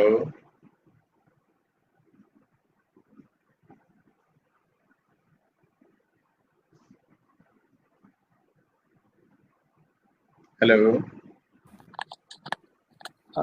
এখন বোধহয় আবার হ্যাঁ, এসছে নাকি? একটু ডিসকানেক্টেড হয়ে পড়ছিলাম স্যার। হ্যাঁ, শোনা যাচ্ছে। তো এখন আমি মানে আমি সেটার জন্য বলি যে এই যে বসের কথা, তবে সব ব্যাপারে মানে নো বলাটা আবার ঠিক না। আমাদের সিভিল সার্ভিসের নর্মসটা কিন্তু আমাদেরকে প্রথম শেখানো হয়েছিল যে বস ইজ অলওয়েজ রাইট, বস যা বলে। এটি দ্বিমাত্রিক একটা ব্যাখ্যা থাকতে পারে, সেটি হচ্ছে যে আমার এখনো সেই অর্থে পরিপক্কতা আসেনি যে বসকে অনুভব করার। আবার এটি হতে আবার অন্য মাত্রার ব্যাখ্যা হতে পারে যে আমি কেন হব অন্ধ অনুসারী, আমার চোখ আছে, আমার কান আছে, আমার বোধ আছে, আমি এটি ব্যবহার করব। এইভাবে মানে দুভাবে এই জিনিসটাকে দেখা যায়। তবে আপনি কিভাবে দেখবেন একান্তই স্থান কাল বিবেচনা করে আপনি মানে মানে যেই আদেশটি হয়েছে সেটির যথার্থতা অনুভব করে বলবেন, করবেন।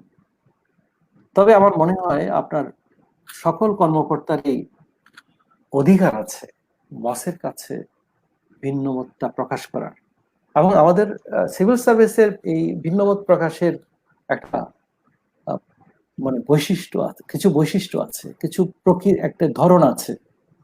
সেটি হচ্ছে যে আমি এমন ভাবে কথা, হযরত আলী রাদিয়াল্লাহু তাআলা জীবন থেকে পায় মানে আমরা শুনেছি যে একদিন তিনি অজু করতে গিয়ে হাতের সবটুকু উনি মানে মানে পানি লাগাননি আর কি।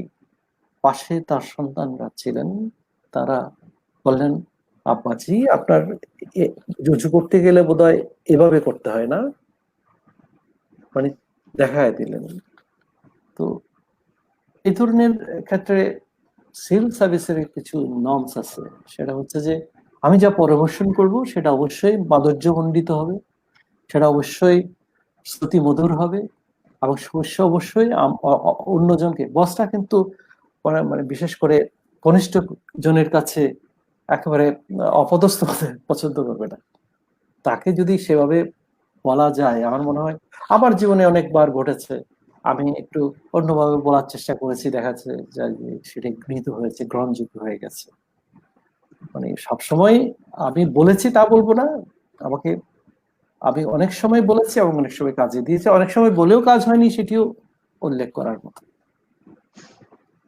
তো হ্যাঁ স্যার, যদি অনুমতি দেন, এখন স্যার আমরা এমনি সাধারণত 1 ঘন্টা চালিয়ে নিই অনুষ্ঠানটা। আজকে 1 ঘন্টা 45 মিনিট হলো, কিন্তু স্যার আসলে যারা শুনছেন তারা দেখি যে সবাই বসে আছেন, তারা কমেন্ট করেই যাচ্ছেন, স্যারের কথা শুনতে চাই। যারা শুনছেন মার্চ ফরওয়ার্ডের সম্মানিত সদস্যবৃন্দ যারা আছেন, স্যার একটু ছোট্ট একটা ইনফরমেশন দিতে চাই। মার্চ ফরওয়ার্ড আলহামদুলিল্লাহ গত 1 মাসে 25শে আগস্ট থেকে উদ্বোধনী সেশন, যেটাতে আপনি নিজেও ছিলেন, ওই এখন স্যার 1 মাস 1 সপ্তাহ হলো, প্রায় 1 মাস 1 সপ্তাহ হলো, 1 দিন বা 2 দিন কম আছে।